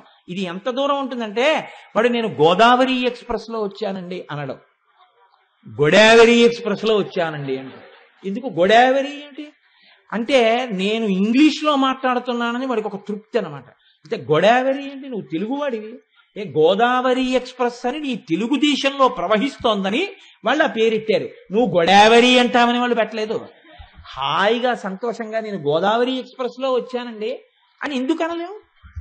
నీకు తెలుగులో ఆ పళ్ళన్నీ నీకు తెలుసు, కాయలన్నీ నీకు తెలుసు, పాదులన్నీ నీకు తెలుసు, ఎందుకు అనవు తెలుగులో? ఆ తెలుగు భాషతో మోక్షానికి పొందాడు పోతన గారు. తెలుగు భాషలో కీర్తనలు చేసి రామదాసు గారు రామచంద్రమూర్తిలో ఐక్యమయ్యారు. నీ ఇంతోటి బతుక్కి తెలుగు అడ్డొచ్చిందా? నువ్వు రెండు తెలుగు మాటలు మాట్లాడడానికి నీకు కష్టమా? కావాలని ఏదో ఇంకా అసలు లండన్లో పుట్టి లండన్లో పెరిగి ఇక్కడికి ఏదో తెలియక మొట్టమొదటిసారి వచ్చి మొట్టమొదటి నిమిషంలోనే మనతో మాట్లాడుతున్నంత నటన. ఏదో అసలు మాకు తెలుగు రాదు కదండి. నేను ఎక్కడ ఆశ్చర్యపోతానంటే, నేను గొప్పకి చెప్పాను అనుకోకండి, నీ జాతి సంస్కృతిగా నీ కన్న తల్లిగా పోతన గారి పద్యాలు నీకు వచ్చి ఉండాలి, నువ్వు తెలుగులో చక్కగా మాట్లాడగలిగి ఉండాలి. అంతేకాని నీకెందుకంత తాపత్రయం ఆ ఇంగ్లీష్ మీద? అయిన దానికి కాని దానికి ఇంగ్లీష్ ఎందుకు? నీ చదువు ఇంగ్లీష్లో చదువుకోవద్దని నేను ఎప్పుడూ చెప్పను. ఇంగ్లీష్ నీ భార్య లాంటిది. చక్కగా ప్రేమించు, చక్కగా పోషించు, చక్కగా ప్రేమ పెంచుకో, దాని యందు ఆనందాన్ని పొందు, ఉన్నతికి రా, బిడ్డల్ని కను. దాని వలన నేను కాదన్ను. కానీ నీ తల్లి లాంటిది తెలుగు భాష. తెలుగు భాషని తిరస్కరించడం నీ తల్లికి అన్నం పెట్టకపోవడం లాంటిది. అక్కర్లేని దానికి ఇంగ్లీష్ మాట్లాడితే అసహ్యం వేస్తుంది. నువ్వు ఉల్లిపాయ అన్నదానికి ఉల్లిపాయ అంటేనే బాగుంటుంది తెలుగులో. ఉల్లిపాయని ఇంగ్లీష్లో అనడం కూడా నాకు ఇష్టం ఉండదు. ఉల్లిపాయని ఇంగ్లీష్లో పిలిచారనుకోండి అసహ్యం వేస్తున్నాడు. ఏమిటి ఉల్లిపాయ అనడానికి ఇంగ్లీష్ ఎందుకు? ఉల్లిపాయ అనలే ఏంటి? లండన్ నుంచి వచ్చావా నువ్వు? లండన్లో పుట్టావా నువ్వు? ఆంధ్రదేశంలోనే పుట్టా, ఆంధ్రదేశంలోనే పెరిగావు. ఉల్లిపాయని ఎందుకనో అంటే వాడెవడో అన్నాడు, వీడు విన్నాడు, ఇంకక్కడి నుంచి అది ఈ స్థితి. సరే, ఇదంతా వేరే విషయం అనుకోండి. ఇంతకీ నేను మీకెందుకు విజ్ఞాపన చేయవలసి వచ్చింది? ఈ విషయాలన్నీ ఎందుకు అసలు నువ్వు చెప్పావు అని మీరు అడగచ్చు. అంటే అమ్మవారి పెదవులకు ఉండేటటువంటి గొప్పతనం తిరస్కరించినది ఆ రెండు ఉపమానములను అని కేవలంగా వసిన్యాది దేవతలు వ్యాస భగవానుడంటే దాన్ని సౌందర్యలహరిలో శంకర భగవత్పాదులు చాలా చమత్కారంగా ఆవిష్కరించారు. ఆయన అంటారు, ప్రకృత్యారక్తాయాస్తవ సుదతిదం తచ్చదరుచే ప్రవక్షే సాదృశ్యం జనయతు ఫలం విద్రుమలత నబింబం తత్పింబ ప్రతిఫలన రాగాదరుణిమం తులామధ్యారోఢుం కదమివనలజ్జేత కలయా అన్నారు. ఆయన అన్నారు, అమ్మా ప్రవచ్యే నే చెప్తున్నానమ్మా అన్నారు. సాదృశ్యం పోలిక చెప్పడానికి ప్రయత్నిస్తున్నాను. దేని చేత పోలిక వస్తుంది అంటే, అమ్మా నీ పెదవులకు పోలిక చెప్పచ్చు. వీళ్ళు అంటున్నారు లోకంలో పోలిక లేదంటున్నారు, కానీ ఒక్కదాంతో పోలిక చెప్పచ్చు, రెండో దాంతో మాత్రం కుదరదన్నారు. ఎందుకని? ఇదొక చమత్కారం శంకరాచార్యుల వారి శ్లోకాలు. ఆయన అన్నారు, ప్రకృత్యారక్తాయాస్తవ సుదతి. మనకి శంకరాచార్యుల వారి సాహిత్యంలో ఉన్న ఈ పేర్లు పనికిరావు. సుదతి అంటే చక్కటి పలువరస కలిగినది అని అర్థం. ఎప్పుడు కనపడతాయి ఆ పలువరస? పెదవులు విడితే ఆ పలువరస కనపడుతుంది. అంత అందంగా పళ్ళు కనపడకుండా పెదవులు మూసి ఉండేటటువంటి తల్లి అంటే చక్కటి హాసం ఉన్న తల్లి. ఆయన సుదతి అని పిలిచారు. 3 అక్షరాల నామం, ఎంతో చక్కటి పేరు. మీకు సుదతి ఎక్కడా కనపడదు. అయ్యి బాబోయ్ ఎంత చిత్ర విచిత్ర. సరే, మళ్ళీ అటు ఎందుకు కానండి. కాబట్టి శంకరులు అంటున్నారు, సుదతి దంతచ్చదరుచేహే అంటే, అమ్మా నీ పన్నులు కప్పినటువంటి ఆ పెదవుల యొక్క కాంతి ఒక వస్తువుతో పోల్చవచ్చు లోకంలో. వీళ్ళు పోల్చడానికి వస్తువు లేదంటున్నారు, కానీ అబద్ధం, పోల్చచ్చు. కానీ ఎప్పుడో తెలుసా? ఎప్పుడు? ప్రవక్షే సాదృశ్యం జనయతు ఫలం విద్రుమలత. లోకంలో పగడంతో పోలిస్తే వీళ్ళకి అభ్యంతరం వచ్చింది. ఎందుకని? పగడం గట్టిగా ఉంటుంది కదా, అమ్మవారి పెదవుతో ఎలా పోలుస్తావు? పగడం కొన్నాళ్ళకి కాంతి పోతుంది కదా, ఎలా పోలుస్తావు అని కదా అంటున్నారు. నేనంటాను, పగడం కానీ ఒక తీగకి పండితే నీ పెదవులతో పోల్చచ్చు. ఇప్పుడు శంకరాచార్యుల వారు ఓ మిలికి పెట్టారు. ఇప్పుడు మీరు ఏం చేయాలి? ఆలోచించాలి. ఏమిటండి తీగకి పండితే ఏమిటండి అనాలి మీరు. తీగకి పండితే అంటే ఇప్పుడు అసలు పగడం ఎలా దొరుకుతోంది? పగడం తీగలకేం కాయదు. పగడం ఒక రాయి కాబట్టి భూమిలోనే దొరుకుతుంది అంతే. పగడానికండి ఒక గొప్ప లక్షణం ఉంది. ఈ నామంలో పగడంతో పోల్చడానికి పెద్ద రహస్యం ఏమిటో తెలుసా అండి? పగడాల మీద ఈ జాతిలో ఉన్నటువంటి రహస్యాల్ని విదేశాలలో ఉన్న శాస్త్రవేత్తలు పరిశోధనలు చేశారు. ఏ కారణం చేతనైనా బిడ్డలు కలగకుండా ఇబ్బందులు కలిగినటువంటి తల్లి పగడాల మాల అమ్మవారి పూజ దగ్గర పెట్టి, ఆ పూజలో పెట్టినటువంటి పగడాల మాలని శాస్త్రీయంగా ధరించి 21 రోజులు ఒంటి మీద ఉంచుకుని ప్రత్యేకమైన పదార్థం ఒకటి ఉంటుంది, గోధుమని మధుర పదార్థంతో కలుపుతారు. అటువంటి పదార్థాన్ని ప్రతిరోజు అమ్మవారికి నివేదన చేసి తిని బిడ్డల్ని కన్న తల్లులు ఎందరో ఉన్నారు లోకంలో. పగడాలకు ఆ శక్తి ఉంది. బిడ్డలు కలగని తల్లులకు కూడా బిడ్డలు కలిగేటట్టుగా చేసి గర్భమునకు ఉన్నటువంటి దోషాన్ని తొలగించాయి. దీని మీద నాకు జ్ఞాపకం ఉంటే ఆ పేరు కరెక్ట్గా డాక్టర్ జెరీ అన్న ఆయన, మన దేశం వారు కాదు, ఆయన ప్రయోగం చేసి నిజమే భారతీయ సాంప్రదాయంలో పగడాన్ని అంత గొప్పగా చెప్పడానికి కారణం ఉంది, పగడానికి ఆ శక్తి ఉంది అని ఆయన నిరూపించి చూపించారు. కాబట్టి పగడం అంత గొప్పది. అందుకే పగడం తలుచుకుంటే అమ్మతనం ఉంటుంది అందులో. అది అందుకని పగడం వేసి చెప్పడం. ఇప్పుడు శంకరులు అంటున్నారు కేవల పగడం సరిపోదు అంటున్నారు కదా, తీగకు పగడం పండితే నీ పెదవులకు పోలిక ఇచ్చన్నారు. అంటే పగడం భూమిలో తరుగుతుంది తప్ప తీగకి దొరకదు కదా, అసలు కాయ కాసి పండు అవ్వదు అదేమి. అంటే పగడం తీగకి పండితే అనగానే అది జరగదు కాబట్టి అమ్మవారి పెదవులకు పోలిక లేదని చెప్పండి కదండి. శంకరాచార్యుల వారు అలా వచ్చారు. కవి సమయమే కాదు, అది నిజంగా యథార్థంగా జరిగేది ఏం కాదు. రెండోది ఆయన అంటున్నారు, మరి ఏం బింబఫలం గురించి మీరు ఎందుకు మాట్లాడలేదు అంటారేమో అని ఆయన అన్నారు. బింబఫలం అన్న పేరు దానికి ఎందుకు వచ్చిందో తెలుసా అమ్మా? బింబము అన్న మాటకి ఒక అర్థం ఉంది. బింబమునకు ప్రతిబింబమునకు అభేదం, రెండు ఒకటే. బింబమే ప్రతిబింబము, ప్రతిబింబమే బింబము. బింబాన్ని దిద్దితే ప్రతిబింబాన్ని దిద్దుతారు, ప్రతిబింబాన్ని దిద్దితే బింబం దిద్దబడుతుంది. బింబ ప్రతిబింబములకు అభేదం, రెండు ఒకటే. పైగా బింబమును ప్రతిబింబమని పిలుస్తారు. అసలు దొండపండుని పోల్చడం ఏమిటమ్మా? దొండపండుతో నీ పెదవులతో పోల్చడానికి ప్రయత్నం చేసినందుకు అది సిగ్గుపడిపోయింది అన్నారు. ఎందుకు సిగ్గుపడిపోయింది శంకర అంటే, నీ పెదవి యొక్క ఎర్రటి కాంతిలో కోటో వంతు పుచ్చుకునే అది ఆ స్థితిని పొందింది. అది నీ పెదవితో పోటీ చేయడానికి అది ప్రతిబింబ సదృశమే కానీ అసలు అది బింబ సదృశం కాదు. నీతో పోటీ చేయడానికి నీ వలన అది ప్రకాశించింది, సూర్యుడి కాంతి చేత చంద్రుడు ప్రకాశించినట్టు. ఇంకా అది నీ పోలికి ఎలా పనికి వస్తుందమ్మా? కాబట్టి పోలిక్కి పనికిరాదు, కాబట్టి పెదవిని పక్కన పెట్టేశాను. కానీ ఆ దొండపండు పక్కన పెట్టాను, పగడం మాత్రం పనికొస్తుంది. ఎప్పుడో తెలుసా? తీగకు పండితే. అంటే తీగకు పండుతుందా? అసలు ఎప్పటికీ పండదు. చిత్రం ఏమిటో తెలుసా అండి? అమ్మవారి పెదవుల గురించినటువంటి విషయాన్ని బాగా విని ధ్యానం చేస్తే రెండు లక్షణాలు వస్తాయి. ఒకటి, నిద్రలేమితో బాధపడుతున్న వాళ్ళకి నిద్ర పడుతుంది అమ్మ పెదవులు అని నమస్కరించగలిగితే. రెండు, అమ్మవారి పెదవులను కానీ బాగా ధ్యానం చేసి అమ్మ పెదవులుగా నమస్కారం చెయ్యగలిగితే, నేను ఈ మాట అంటున్నప్పుడల్లా మీరు బాగా జ్ఞాపకం పెట్టుకోండి. ఎందుచేతనంటే కుబేరుడు ఒక్కసారి అమ్మవారిని తెలియక పార్వతీదేవి అధరాన్ని వక్రదృష్టితో చేస్తే కన్ను మెల్లకన్ను అయిపోయింది. ఇప్పటికీ కుబేరుడికి మెల్లకన్నుతోటే పూజ. కాబట్టి అధరాన్ని ధ్యానం చేసేటప్పుడు చాలా జాగ్రత్తగా ధ్యానం చేయవలసి ఉంటుంది. అవి అమ్మ పెదవులు అన్న నమ్మకం, ఆ దృష్టితో ధ్యానం చేయాలి. చేస్తే నిద్రలేమి ఉన్న వారికి నిద్ర పడుతుంది. రెండు, అమ్మవారి పెదవులకున్న శక్తి నిద్ర అనగా స్వల్పకాలిక లయం. ఈ లయం ఒక స్థాయిని దాటిపోతే అది అజ్ఞాన లయం, జ్ఞాన ఆవిర్భావం, మాయ తొలగింపు. అందుకని ఇప్పుడు ఆ పెదవులు మిమ్మల్ని రక్షించగలిగినవై ఉంటాయి. కాబట్టి శంకర భగవత్పాదులు సౌందర్యలహరిలో అమ్మవారి పెదవుల గురించి గమ్మత్తుగా మాట్లాడితే మూకశంకరులు ఇంకో అడుగు ముందుకేశారు. మూకశంకరులు చెప్పినా శంకరులు చెప్పినా అమ్మవారిని చూస్తూనే చెప్పారండి. ఎందుచేతనంటే ప్రదీపజ్వాలాభిర్దివసకర నీరాజన విధి సుధాసూతే సవ్యోపల జలల వైదర్ఘ్య రచన స్వకీయైరంబోభిః సలిల నిధి సాహిత్యకరణం తయ అని.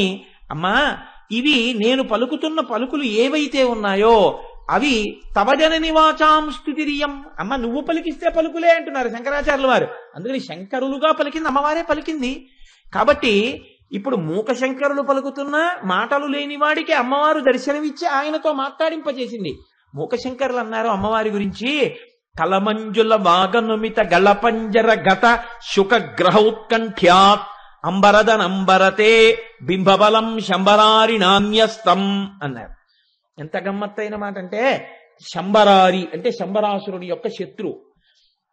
ఈ శత్రు శబ్దం ఎందుకు వేశారు అంటే, ఆయన దేవలోకాధిపతి. దేవలోకం మీదకి దండయాత్రకి ఎప్పుడు వస్తారో రాక్షసులు అంటే దానికి ఏం నోటీస్ ఉండదు. ఇప్పుడు ఏదైనా పనికి ఫలానప్పుడు వెళ్ళాలి అని తెలుసు అనుకోండి, వాహనం అప్పుడు సిద్ధంగా ఉంచితే చాలు. ఆఫీసర్ గారు ఇంక ఇంట్లోకి వెళ్ళిపోయారనుకోండి, వెళ్ళిపోతే కారు డ్రైవరు కారు పెట్టుకుని బయట కూర్చోక్కర్లేదు. ఎందుకని? ఆయన ఇంటికి వెళ్ళిపోయారు, ఇంకంటే ఆయన పడుకుంటారు. కాబట్టి ఇప్పుడు డ్రైవర్ ఏం చేస్తాడు? కారు తీసుకెళ్లి ఆఫీసులో పెట్టేసి తను వెళ్ళిపోతాడు, లేదా కారు ఆఫీసర్ గారు ఇంట్లో వదిలేసి అక్కడ తన స్కూటర్ తీసుకుని ఇంటికి వెళ్ళిపోతాడు. మళ్ళీ ఎప్పుడు రావాలి డ్రైవరు అంటే ఆయన చెప్తాడు, రేపు తన పనిని బట్టి చెప్తాడు, వేరే రేపు ఉదయం 8 గంటలకు మనం ఇన్స్పెక్షన్కి బలానా చోటుకి వెళ్ళాలి, నువ్వు 8 గంటలకు వచ్చేయి అంటాడు. ఇప్పుడు అతను 8ంటికి వచ్చేస్తాడు. ఎందుకు వచ్చేస్తాడు? ఇతనికి తెలుసు ఎప్పుడెప్పుడు ఎక్కడికి వెళ్ళాలన్నది అధికారికి తెలుసు. ఆయన పనిని బట్టి ఆయన వాహనం నడిపేవాడు సిద్ధంగా ఉంటాడు. ఇంద్రుణ్ణి పరిపాలకుడు అని చెప్పట్లేదు. ఇప్పుడు పరిపాలకుడిగా ఉంటే ఎప్పుడెప్పుడు బయటికి వెడతాడో ఇంద్రుడికే తెలుసు. పరిపాలకుడిగా చెప్పట్లేదు. శంబరారి అంటున్నారంటే శంబరాసురుడి శత్రువు. అంటే ఇప్పుడు దేవతల యొక్క రాజ్యాన్ని రక్షించేటటువంటి వాడిగా చెప్తున్నారు. యుద్ధం ఎప్పుడు వస్తుందో ఇంద్రుడికి తెలుసా? తెలియదు. ఎందుకు తెలియదు? ఎవడో తపస్సు చేస్తాడు, బ్రహ్మగారు ప్రత్యక్షం అవుతారు, ఏం కావాలంటాడు, నాకు చచ్చిపోకుండా వరం కావాలంటాడు. అలా కుదరదు, ఇంకో మాట చెప్పంటారు, ఏదో దీనివల్ల గాలిన్ కుంభిని అగ్నియంబుల ఆకాశస్థలిన్ దిక్కులన్ రేలన్ ఘస్రబలం తమప్రబల భూరిగ్రాహ వ్యాళాదిత్య నరాది జంతు కలహ వ్యాప్తిన్ సమస్త్రస్త్ర శస్త్రాలిన్ మృత్యువులేది జీవనములో కాధీశ ఇప్పించవే అంటాడు. చిరంజీవ అంటాడు. అంతే, వీడి దేవలోకం మీదకి వెళ్ళిపోతాడు. ఈయనకి ఎలా తెలుస్తుంది? అందుకని ఈయన వాహనం ఎప్పుడూ ఉండాలి, ఎప్పుడు యుద్ధానికి వెళ్ళాలో. అందుకని ఎప్పుడూ సిద్ధంగా ఉండాలి. ఎవరు? మహానుభావుడైనటువంటి ఇంద్రుడైనా లేకపోతే మన్మధుడైనా, వాళ్ళిద్దరూ ఎప్పుడు లోకంలో ఎవరి దగ్గరికి వెళ్ళవలసి ఉంటుంది అంటే ఎవరికి తెలియదు. ఇప్పుడు అటువంటి శంబరారి యొక్క వాహనం ఏది? చిలుక. ఒకరోజు బయటికి వచ్చి చూసేటప్పటికీ ఆ చిలుక కనపడలేదు. ఇప్పుడు వాహనం ఎప్పుడు ఎవరు వాహనాన్ని అధిరోహిస్తారో వారి కోసం సిద్ధంగా ఉండాలి. కానీ ఇప్పుడు వాహనం కనపడలేదు. ఇప్పుడు వాహనాన్ని ఎక్కి ఆయన వెతుక్కుంటున్నాడు. తన మోటార్ సైకిల్ అక్కడ పెడితే ఎవడో ఎత్తుకుపోతే ఆయన మోటార్ సైకిల్ కోసం వెతుక్కున్నాడు. అదంటే మోటార్ సైకిల్ అంటే ప్రాణం లేనిది. ఎవడు తాళం పెట్టి చెవి పెట్టి తీసినా వచ్చేస్తుంది, వెళ్ళిపోతుంది. కాబట్టి మోటార్ సైకిల్ని తిట్టకూడదు, అదేమిటి దిక్కుమాలిందని అలా వెళ్ళిపోయావు అనకూడదు. అది ఆయన వాహనం, చిలక ప్రాణం ఉన్నది, దానికి తెలుసు నేను బలానా వాళ్ళ వాహనం ఇంకోళ్ళు ఎక్కితే అది పనికిరాదు, అది వెళ్ళదు, అలాగా నా యజమానే ఎక్కాలన్నారు. కానీ అది కనపడకుండా పోయింది. అంటే ఏం చేసింది? ఇప్పుడు స్వామిద్రోహం చేసింది. స్వామిద్రోహం చేసినా ఆయన బెంగెట్టుకున్నాడు, ఒరే నా చిలక ఎక్కడికి వెళ్ళిపోయిందో అని దాని మీద మమకారంతో వెతుక్కుంటున్నాడు. ఇప్పుడు ఆయనకి ఏమిటి గుర్తు? గేదె ఉన్నవాడికే తెలుసు తన గేదె ఎలా అరుస్తుందో. అది కూడా మన గేదె అరుస్తోందంటే మిగిలిన వాళ్ళకి తెలియదు. మీరు లోకంలో ఎలా ఉంటుందంటే, మీరు ఎప్పుడైనా చూడండి, ఓ చెట్టు మీద కాకులు వాలాయనుకోండి, గోదావరి తీరంబున ఒక పెద్ద వటవృక్షంబు కలదు, ఆ వటవృక్షంబును ఆధారంబు చేసుకుని అనేకమైనటువంటి పక్షులు గూడు కట్టుకుని నివసించుతుండేవి అని మిత్రలాభం మిత్రభేదంలో చదువుకున్నట్టుగా బోలెడన్ని కాకులు వాలి ఉంటే ఒక్క కాకిని గుర్తుపట్టడానికి ప్రయత్నించండి, అలలలల తిరిగి వచ్చింది అనుకోండి, ఆ కాకేదో మీకు గుర్తుండదు. తన చిలక ఎలా గుర్తుంటుంది? తన గేదె ఎలా గుర్తుంటుంది అంటే యజమానికి తెలుసు. ఈ చిలక ఏం చేస్తుంది? కేవలం తీసుకెళ్ళడం కాదు, మంచి పాటలు పాడుతుంది ఆ చిలక. ఈయన నేర్పాడు కొన్ని మాటలు, ఆ పలుకులు పలుకుతూ ఉంటుంది. కాబట్టి ఇప్పుడు ఆ చిలక ఎక్కడుంది అని వెతుక్కుంటూ వెడుతున్నాడు. ఇప్పుడు ఆ చిలక అరుస్తోంది, చిలక అరుపు వినపడుతోంది. ఆ చిలక ఎక్కడుంది అని, ఎక్కడ అరుపు వినపడుతోందో అక్కడికి వెళ్ళాట.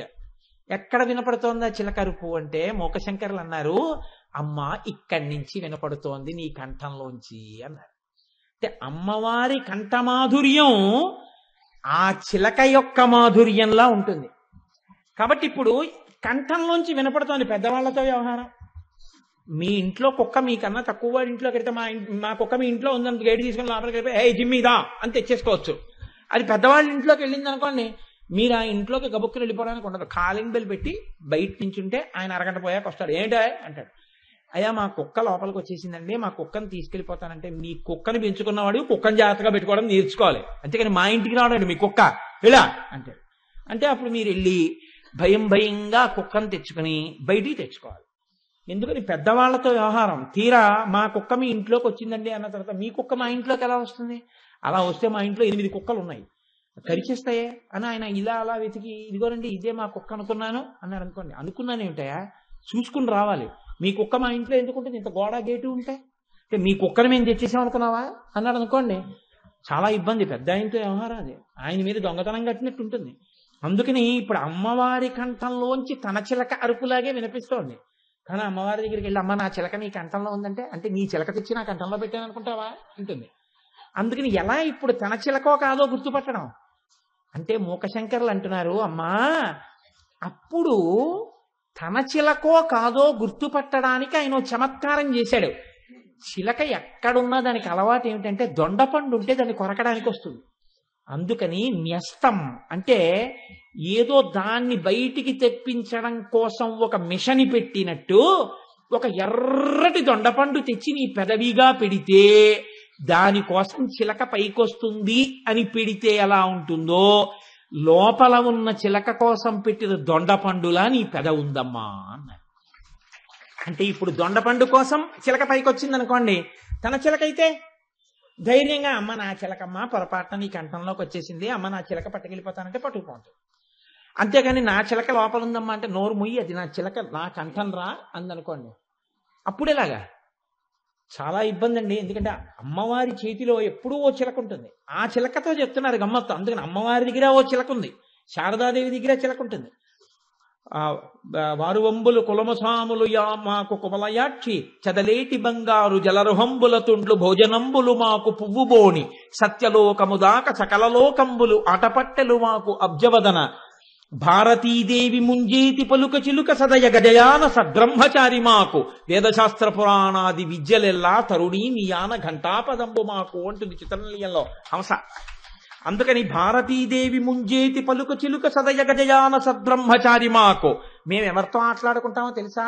శారదాదేవి పక్కనుండే చిలక మా ఫ్రెండ్, మేము ఆడుకుంటూ ఉంటామని చెప్పింది ఆ హంస నలుడి దగ్గరికి రాయబారానికి వెళ్ళినప్పుడు. అందుకని అటువంటి చిలక అమ్మవారి దగ్గర ఉంది. ఈ చిలకేనేమిటి? అందుకని మనం మర్యాద తప్పిపోయి అమ్మవారిని నా చిలకే నీ కంఠంలో ఉందంటే అంటే నీ చిలక ఉంటే తప్ప పాటి పలకలేనా అని అమ్మవారంటే ఇంద్రబల ఊడిపోతుంది. అందుకని అలా అండమ్మ అనేసి ఓ చిలకని తీసుకొచ్చా ఓ దొండపండు అక్కడ ఇట్టేట. ఇప్పుడు బయటకు వచ్చింది చిలక దొండపండు కోసం, తన చిలక అయితే అమ్మ నా చిలకమ్మ అంటాడు. కాకపోతే ఏమీ తెలియని వాళ్ళే వెళ్ళిపోతాడు. ఎందుకు పెట్టావో ఈ దొండపండు అందనుకోండి, దీనికి నీ పెదవికి పోలికేశారు కదమ్మా లలితా సహస్రంలో, ఇది ఎంత పనికి మాలిందో చూద్దామని పెట్టానమ్మా అని వెళ్ళిపోతాడు. ఇప్పుడు గొడవ లేదుగా. అందుకుని పెట్టిందా అన్నట్టుగా కలమంజుల వాగనుమిత గలపంజరగత సుఖగ్రహోత్కంఠ్యాత్ అంబరదనంబరితే శంబరారిణాన్యస్తం బింబఫలం శంబరారిణాన్యస్తం. దొండపండు తీసుకొచ్చి అక్కడ న్యాసంగా పెట్టారా అన్నట్టుగా ఉందమ్మా అని పెదవి అన్నారు. మూకశంకరులు అలా చెప్పారు, శంకరాచార్యులు వారు ఇలా చెప్పారు, వసిన్యాది దేవతలు అలా చెప్పారు. ఎవరు ఎలా చెప్పినా మీరు మాత్రం ఒక్క విషయాన్ని చాలా జాగ్రత్తగా గమనించవలసి ఉంటుంది. ఈ నామం యొక్క వైశిష్ట్యంలో అమ్మవారి పెదవుల యొక్క పరమ సంకేతం ఇది. మీరు ఆలోచించండి. అమ్మ పెదవులుగా వాటిని మీరు ఉపాసన చేస్తే ఆ పెదవుల యొక్క గమ్మత్తు ఏది అంటే ఆ పెదవులు మీరు పెరిగి పెద్దవారవడానికి అడ్డు వచ్చిన వాటిని తొలగతోసిన హేతువులు. మీరు బాగా గుర్తుపట్టండి నా మాటని.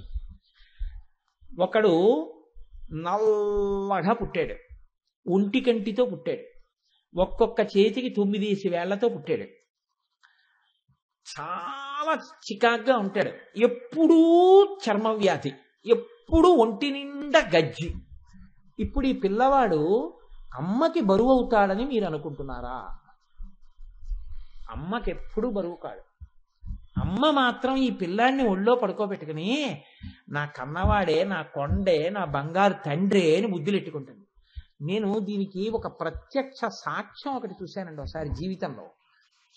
నేను పెద్దాపురంలో ఉండే రోజుల్లో నాకు బాగా ఆత్మీయత కలిగినటువంటి దేహబంధువు ఒక ఆయన ఉండేవారు. ఆయన రోడ్స్ అండ్ బిల్డింగ్స్ డిపార్ట్మెంట్లో వర్క్ ఇన్స్పెక్టర్గా చేసేవారు. నేను అన్నగారు అన్నగారు అని పిలుస్తుండేవాడిని. ఆయన ఎందుకో ఎక్కడో ఏదో రోడ్లు వేస్తున్నారు, నాకు ఆ ప్రాంతం సరిగ్గా జ్ఞాపకం లేదు, కానీ వేస్తుంటే ఏదో ఖాళీగా ఉన్నాను కదా అని సరదాగా వస్తారా చూస్తారా అంటే నేను ఎందుకో నిష్కారణంగా వెళ్ళాను అక్కడికి. ఏదో చూసారా ఏమి తోచనమ్మ తోడికోడలు పుట్టింటికి వెళ్ళింది అని ఓ సామెత, అందుకని నేను వెళ్ళాను. నాకు ఆ పని ఏం లేదు. అక్కడ ఒక ఆవిడ ఏం చేసిందంటే ప్రసవం అయింది, రెక్కాడితే కానీ డొక్కాడదు. తన చంటి బిడ్డని ఆ రోడ్డు పక్కన ఉన్నటువంటి ఒక చెట్టుకి ఒక పాత చీరలో వేలాడదీసి ఆ పిల్లవాడిని అందులో పడుకోబెట్టింది. ఆ తల్లి, నేను ఏమీ ఆవిడ్ని అమర్యాద చెయ్యాలని మాట అంటలేదు, తెల్లగా కాటుక ఎలా ఉంటుందో అలా ఉంది. ఒళ్ళంతా చెమటలు పట్టేసి ఆ రాళ్ళు పెద్ద పెద్ద తట్టతో రాళ్ళు పట్టుకెళ్ళి పోసి వస్తోంది. ఎండాకాలం చెమట ముద్దయిపోయి ఉంది ఆవిడ. ఒళ్ళు అక్కడ నిలబడితే ఇక్కడికి దుర్వాసన వస్తుంది. అటువంటి స్థితిలో ఉంది ఆవిడ. ఈ రోలర్ అవి తిరుగుతూ రోడ్డు వేసేటప్పుడు ధూళి కదండి, ఒళ్ళంతా ధూళి ధూసర భూరితమై ఉంది. ఆ పిల్లవాడు ఏమి చమత్కారమో, వాడు చాలా బాగున్నాడు, తెల్లగా ఉన్నాడు ఆ పిల్లాడు.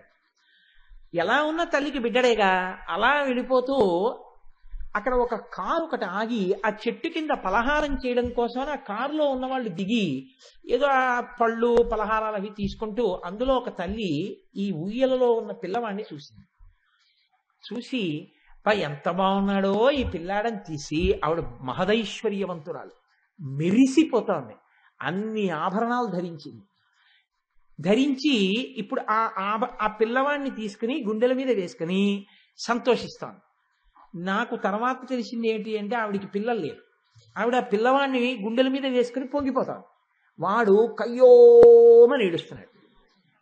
ఈ తల్లి ఎక్కడి నుంచో అక్కడ రాళ్ళు పోస్తున్నది చూసి నవ్వుతూ వచ్చి ఆ పైన కట్టినటువంటి చుట్ట కుదురు తీసి ఇలా దులిపి ఎడం భుజం మీద వేసుకుని ఆ కట్టినటువంటి ఆ పమిట విప్పి ఇలా దోపుకున్న చీర కిందకి విప్పి దుమ్ము దులుపుకుని ఆ పిల్లవాడిని తీసుకుని ఇలా చేతుల్లో పట్టుకుని ఆవిడ అంది.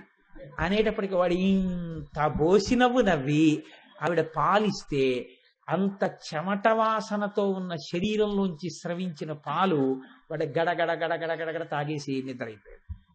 ఈ తల్లి అలా చూస్తూ నిలబడి ఎంత అందంగా ఉన్నాడో ఈ పిల్లాడంది, వెళ్ళిపోయింది. ఈ పిల్లవాడిని ఒళ్ళో పడుకోబెట్టుకుని ఆవిడ వచ్చినటువంటి భాషలో నా బంగారు తండ్రి, నా వజ్రాల కొండ అని ముద్దులాడి ఆ పిల్లవాడిని ఉయ్యాల్లో పడుకోబెట్టుకుని మళ్ళీ ఆవిడ పని చేసుకోవడానికి వెళ్ళిపోయింది. మీరు చూడండి, ఇందులో గమ్మత్తు, అందులో పెద్ద రహస్యం ఏమి ఉండదు. నా బుర్ర నేను అలా అంటుంటాను అలవాటు కొద్దీ. తల్లికి పిల్లవాడంటే తన బిడ్డ అంటే లోకమంతా వదిలేసిన వాడైనా సరే అమ్మకి ప్రాణం. అమ్మతనాన్ని చూసేటప్పుడు తన అమ్మ అయితే చాలు తప్ప ఈ అమ్మ కన్నా ఆ అమ్మ బాగుందని చెప్పి ఆ అమ్మని ప్రేమించడం తెలియని తనం బిడ్డతనం కదండి. ఈ అమ్మ కన్నా ఆ అమ్మ బాగుందని ఏ పిల్లవాడు ఇంకో అమ్మతో వెళ్ళిపోడు. అమ్మ అంటే అంతే. అమ్మ ధనికురాలా, అమ్మ దరిద్రురాలా వాడికి తెలియదు. అమ్మ ఈ అందగత్య, అమ్మ అందవిహీనురాలా, అసలు శాస్త్రంలో ఆ మాటే లేదు. అమ్మ అమ్మే, బిడ్డ బిడ్డే. బిడ్డ లోకంలో అందరూ వీడంత పనికిమాలిన వాడు లేడు, వీడు ఇలా ఉంటాడు అలా ఉంటాడని ఎవ్వరూ ఇలా బుగ్గగిల్లిన వాళ్ళు కూడా లేరు ఆ పిల్లాడిని. కానీ ఈవిడ ఆ పిల్లాడిని పట్టుకుని పేరంటాలకు ఎడుతుంది, ఆ పిల్లాడిని పట్టుకుని బజారుకి ఎడుతుంది.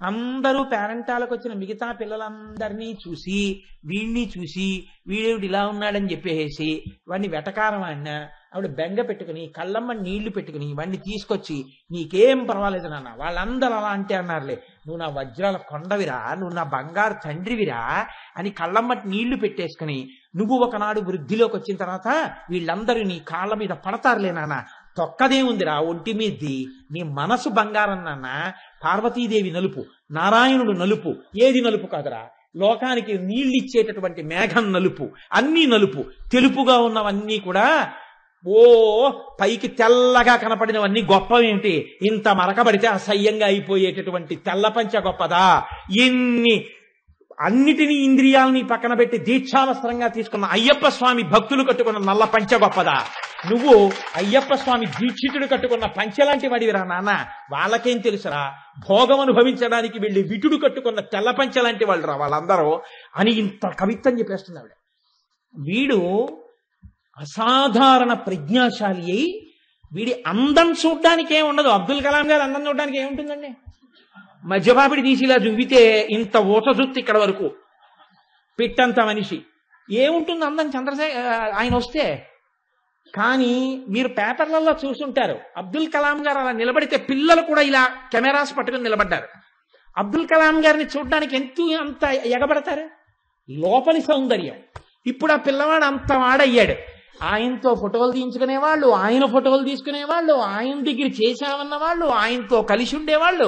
మా ఆయన ఇంత వాడనేటటువంటి భార్య మేము ఆ నాన్నగారి బిడ్డలమనేటటువంటి బిడ్డలు ఇంతమంది వచ్చారు. ఆనాడున్నది ఎవరు? అమ్మొక్కతే. ఆ తర్వాత ముద్దులు పెట్టుకున్న వాళ్ళందరూ వాడి యొక్క విభూతులను చూసి ముద్దులు పెట్టారు. ఏ విభూతి లేదని లోకం వదిలిన నాడు ముద్దు పెట్టుకున్న పెదవులు అమ్మ పెదవులు కదండి. ఆ పెదవుల యొక్క ముద్రలు ఎన్ని మాటలు పడ్డాయో ఆ పిల్లవాడి వృద్ధికి అన్ని ఆశీర్వచనాలు పడ్డాయి. ఆ పెదవుల ముద్రలు ఈ పిల్లవాడి నాడిలా అవడానికి హేతువులు కదండి. అందుకే అంత గొప్పవాడై అంత గొప్ప క్షిపణులను కనిపెట్టి భారత రాష్ట్రపతి అయి వింగ్స్ ఆఫ్ ఫైర్ పుస్తకం రాస్తే ప్రిఫేస్ లో ఆయన రాసుకున్నారు, అమ్మా నేను రామేశ్వరంలో చదువుకుంటున్న రోజుల్లో ఆకలి వేస్తే పరిగెత్తుకుంటూ వంటింట్లోకి వచ్చి నీ కాళ్ళ దగ్గర కూర్చుని అమ్మా అమ్మ ఆకలిస్తోందమ్మా అంటే నువ్వు పొయ్యి మీద కాల్చినటువంటి గోధుమ రొట్లు నా పళ్ళెల్లో వేస్తుంటే ఆ గోధుమ రొట్లు తిని పెరిగినటువంటి అబ్దుల్ కలాం అనబడేటటువంటి ఈ శరీరంలోని రక్త మాంసముల మేధస్సే ఈనాడు ఇంత కీర్తింపబడిందమ్మా. ఈ దేశానికి నేను చేసిన సేవ, నా వైభవం, నా ప్రాజ్ఞత, నా జ్ఞానం నీ చేత్తో పెట్టిన గోధుమ రొట్టెలోంచి వచ్చాయమ్మా. ఈ శరీరం మళ్ళీ పడిపోతే నేను చూడాలనుకునేది, నేను నమస్కరించాలనుకునేది ఎక్కడున్నా అక్కడికి నేను వచ్చి నీ పాదాలకి నమస్కరిస్తానమ్మా అని రాసుకున్నారు. అది ప్రాజ్ఞత. అందుకని మహానుభావుడు కలాం గారు. కాబట్టి ఇప్పుడు చెప్పండి, చిన్నతనంలో బిడ్డడు ఎలా ఉన్నా ఆ పిల్లవాడిని ముద్దులు పెట్టుకుని వాడికి అంగరక్ష పెట్టి వాడి వృద్ధిలోకి రావాలని వాడి అజ్ఞానం మన్నించిన అమ్మ పెదవుల ముద్రలే వాడి నాడు ఇంత వాడై వాడి మీద బడి ముద్దులెట్టుకుని మిగిలిన వాళ్ళు ఆయన చుట్టూ చేరడానికి హేతువులవుతున్నాయి. మిగిలిన వాళ్ళు పెట్టిన ముద్దులు చెప్పుకోవలసిన ముద్దులు కావు. అమ్మ పెట్టిన ముద్దులు గుర్తుంచుకుని చెప్పుకోవలసిన ముద్దులు. మా అమ్మ నన్ను పెట్టుకున్న ముద్దు నా జన్మలో ఇంకొక చోట రాదు అని చెప్పుకున్న వాడు ఎవడున్నాడో వాడు ప్రాజ్ఞుడు. సభాముఖంగా చెప్పుకోవచ్చు ఆ ముద్దులో ఉన్న గొప్పతనాన్ని. వేరొక ముద్దులో ఉన్న గొప్పతనాన్ని మీరు ఎలా చెప్పుకుంటారు? అలా చెప్పుకోవడం వీలు కాదు. అది ఒక్క అమ్మ ముద్దుకే చెల్లింది. ఎంత అజ్ఞానం మీకుందో అన్ని ముద్దులు ఆవిడ నుంచి వచ్చాయి. క్షమించి మీరు మీ కాలుతో ఆవిడ గుండెలు తంతే ఆవిడ ఆ కాలు మీద ముద్దు పెట్టింది. ఆ తర్వాత ఈ కాలుకి నడువడి తెలిసింది. ఈ నోరు వదరితే అనకూడని మాటలంటే నాన్న నువ్వు అలా అనకూడదురా అంటే నా ముఖం కందగడ్డ అయిపోయి నేను కళ్ళమ్మ నీళ్లు పెట్టుకుంటే నేను కోపడలేదు నాన్న, నీకు చెప్తున్నానంతే, నువ్వు చక్కగా అలా ఉండాలి, నువ్వు అలా వృద్ధిలోకి రావాలి అని చిన్నతనంలో చెప్పినటువంటి అమ్మ పెట్టిన ముద్దులు ఇవాళ నా చేత 4 మంచి మాటలు చెప్పించి ఉండి ఉండవచ్చు. కాబట్టి తీర్చిదిద్దడం అన్నది ఎక్కడుంది? నా అజ్ఞానాన్ని మన్నించి నేను తప్పు చేసినప్పుడల్లా నాకు బోధ చేసి ముద్దు పెట్టిన మా అమ్మ పెదవులు నా సంస్కారమునకు హేతువులు. ఆ ముద్దులే అమ్మ పెదవులకు లక్షణములు. ఇప్పుడు చెప్పండి, మనం ఆచమనం చేస్తే ఓం కేశవాయ స్వాహ, ఓం నారాయణాయ స్వాహ, ఓం మాధవాయ స్వాహ అంటాం. ఏం ఓం రామాయ స్వాహ అనకూడదా? అనం. ఆ 3 చెప్తాం. ఎందుకు చెప్తామో తెలుసా అండి? ఇప్పటికీ ఆచమనంలో ఆ 3 నామాలే ఎందుకు చెప్తాం అంటే ఈశ్వరుడు మాట అన్నది ఇచ్చింది పిపీలికాది పర్యంతంలో ఒక్క మనుష్యుడికే ఇచ్చాడు. ఈ మాట కోట్ల మందిని దారి తప్పించడానికి వాడచ్చు. ఈ మాట అగాధంలో పడిపోయిన వాడిని పైకెత్తడానికి వాడచ్చు. కోట్ల మందిని ఊబిలోకి దింపే మాట వాడు ఒక స్థితిని చేరుకున్న తర్వాత వాడి వెంబడబడి తిరిగేటటువంటి ముద్దులు పెట్టే వాళ్ళు ఉంటారే, అటువంటి వ్యభిచార దోషంతో కూడుకున్న వాళ్ళ యొక్క మాటలు లాంటి మాటలు. ఆ మాటలు ఊబిలో కూరుకుంటూ ఉండగా పైకెత్తే మాటలున్నాయే అవి అమ్మ మాటలు లాంటి మాటలు. ఆ మాటలు ఇప్పుడు నీ మాటకి ఆ సంస్కృతి ఉండాలి. నీ మాట అంతటి శక్తిని పొందాలి. ఈ మాట ఎక్కడి నుంచి వస్తోంది? ఎవ్వరికీ లేదు. ఊపిరిని మాటగా మార్చే యంత్రం ఒకటి ఈశ్వరుడు ఇక్కడ పెట్టాడు. అదే స్వరపేటిక. ఈ స్వరపేటికలోంచే మాటలు వస్తున్నాయి. వాయువు మాటలుగా మారుతోంది. ఈ స్వరపేటికని ఛార్జ్ చేయగలిగినది సనాతన ధర్మం ఒక్కటే చెప్పింది. బాగా బడలిపోతే స్వరపేటిక ఎక్కువ నీరు తాగి దాన్ని శుద్ధి చేయరాదు. చాలా తక్కువ తక్కువ నీటితో అది శుద్ధవుతుంది. తక్కువ నీరే తీసుకోవాలి స్వరపేటిక బడలిపోతే. రాత్రంతా మీరు పడుకున్నారనుకోండి, స్వరపేటిక యందు కూడా మాలిన్యములు చేరుతాయి. కంఠం సరిగ్గా రాదేమోనని ముందు కంఠంలో మాటలు ఎక్కడి నుంచి వస్తాయి అంటే 3 స్థానములలోంచి వస్తాయి. కంఠంలోంచి మొదటి మాట వస్తుంది కా కా కా అన్నప్పుడు మీరు ఇక్కడ వేలు పెట్టి చూసుకోండి. అంటే ఇప్పుడు సభలో కా కా అన్నప్పుడు యాడమ్స్ యాపిల్ అంటారు మగవాడికి, ఇక్కడ కనపడుతుంటుంది స్వరపేటిక యొక్క వైబ్రేషన్ లో పెట్టుకున్న సెల్ ఫోన్ లాగా. మీరు కా కా అంటే ఇక్కడ వైబ్రేషన్ వస్తుంది, ఇక్కడ పుడుతుంది కకారంతో. కా ఆనందవాక్యం, అందుకే కళాభ్యాం అంటూ శంకరులు శివానంద లహరి కకారంతో మొదలు పెడతారు.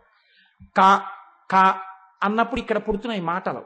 ముందు స్వరపేటిక మీద మినపగింజ మునిగినంత నీరు మాత్రమే పోసి మాటలు పుట్టే ఈ స్థానాన్ని ఛార్జ్ చేయాలి, లూబ్రికేట్ చేసినట్టు. అందుకే ఆచమనం అంటే జాగ్రత్తగా గోముద్ర పట్టి మినపగుంజ ములిగినంత నీరే పోసి అప్పుడు అమృత మార్గం దగ్గర కింద పెరిగి పెట్టి జుర్రుకున్న శబ్దం రాకుండా లోపలికి పుచ్చుకోవాలి. గుటక వేయకుండా రెండో నామం చెప్పకూడదు. కేశవాయి స్వాహ అన్నారు అనుకోండి, కే అన్నప్పుడు ఇక్కడ ఫస్ట్ లూబ్రికేషన్ అవసరం, అప్పుడు నీరెడుతుంది. ఇప్పుడు రెండో స్థానం ఏది? మాధవాయి స్వాహ, కేశవాయి స్వాహ, నారాయణాయి స్వాహ. నా నా నా అన్నప్పుడు నాలుక వెళ్ళి ఎక్కడ నొక్కుతోందో అక్కడ నుంచి పుడుతుంది, ఇక్కడ కాదు. ప్రధానం నా నా, నాలుకతో నక్కకుండా నా అనండి, అనలేరు. అందుకని నారాయణాయి స్వాహ నీళ్లు పుచ్చుకుంటారు. ఇప్పుడు 3 పెదవులు కలిస్తే వస్తుంది మా మా. పెదవులు కదపకుండా మా అనండి, పెదవులు కదపకుండా అనలేరు. అంటే మాధవాయి స్వాహ పెదవులు కలిపినప్పుడు వస్తోంది. ఈ 3 చేత ప్రధానమైన అక్షరములతో కూడిన సమస్త శబ్దములు నీ నోట్లోంచి వస్తున్నాయి. దీనికి ఇచ్చాడు స్వరపేటిక. దీన్ని మినపగింజు మునిగినంత నీటితో ఈ 3 నామాలతో శుభ్రం చేయి. శుభ్రం చేసి ఎందుకు చేస్తున్నావో తెలుసా?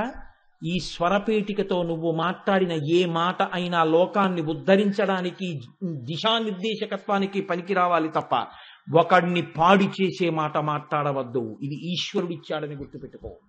అందుకే కా నా మా అనకూడదా? అనరు. ఈశ్వర నామాలు చెప్పిస్తారు, కేశవ, నారాయణ, మాధవ. ప్రతివాడు అమ్మతనాన్ని పొందాలి.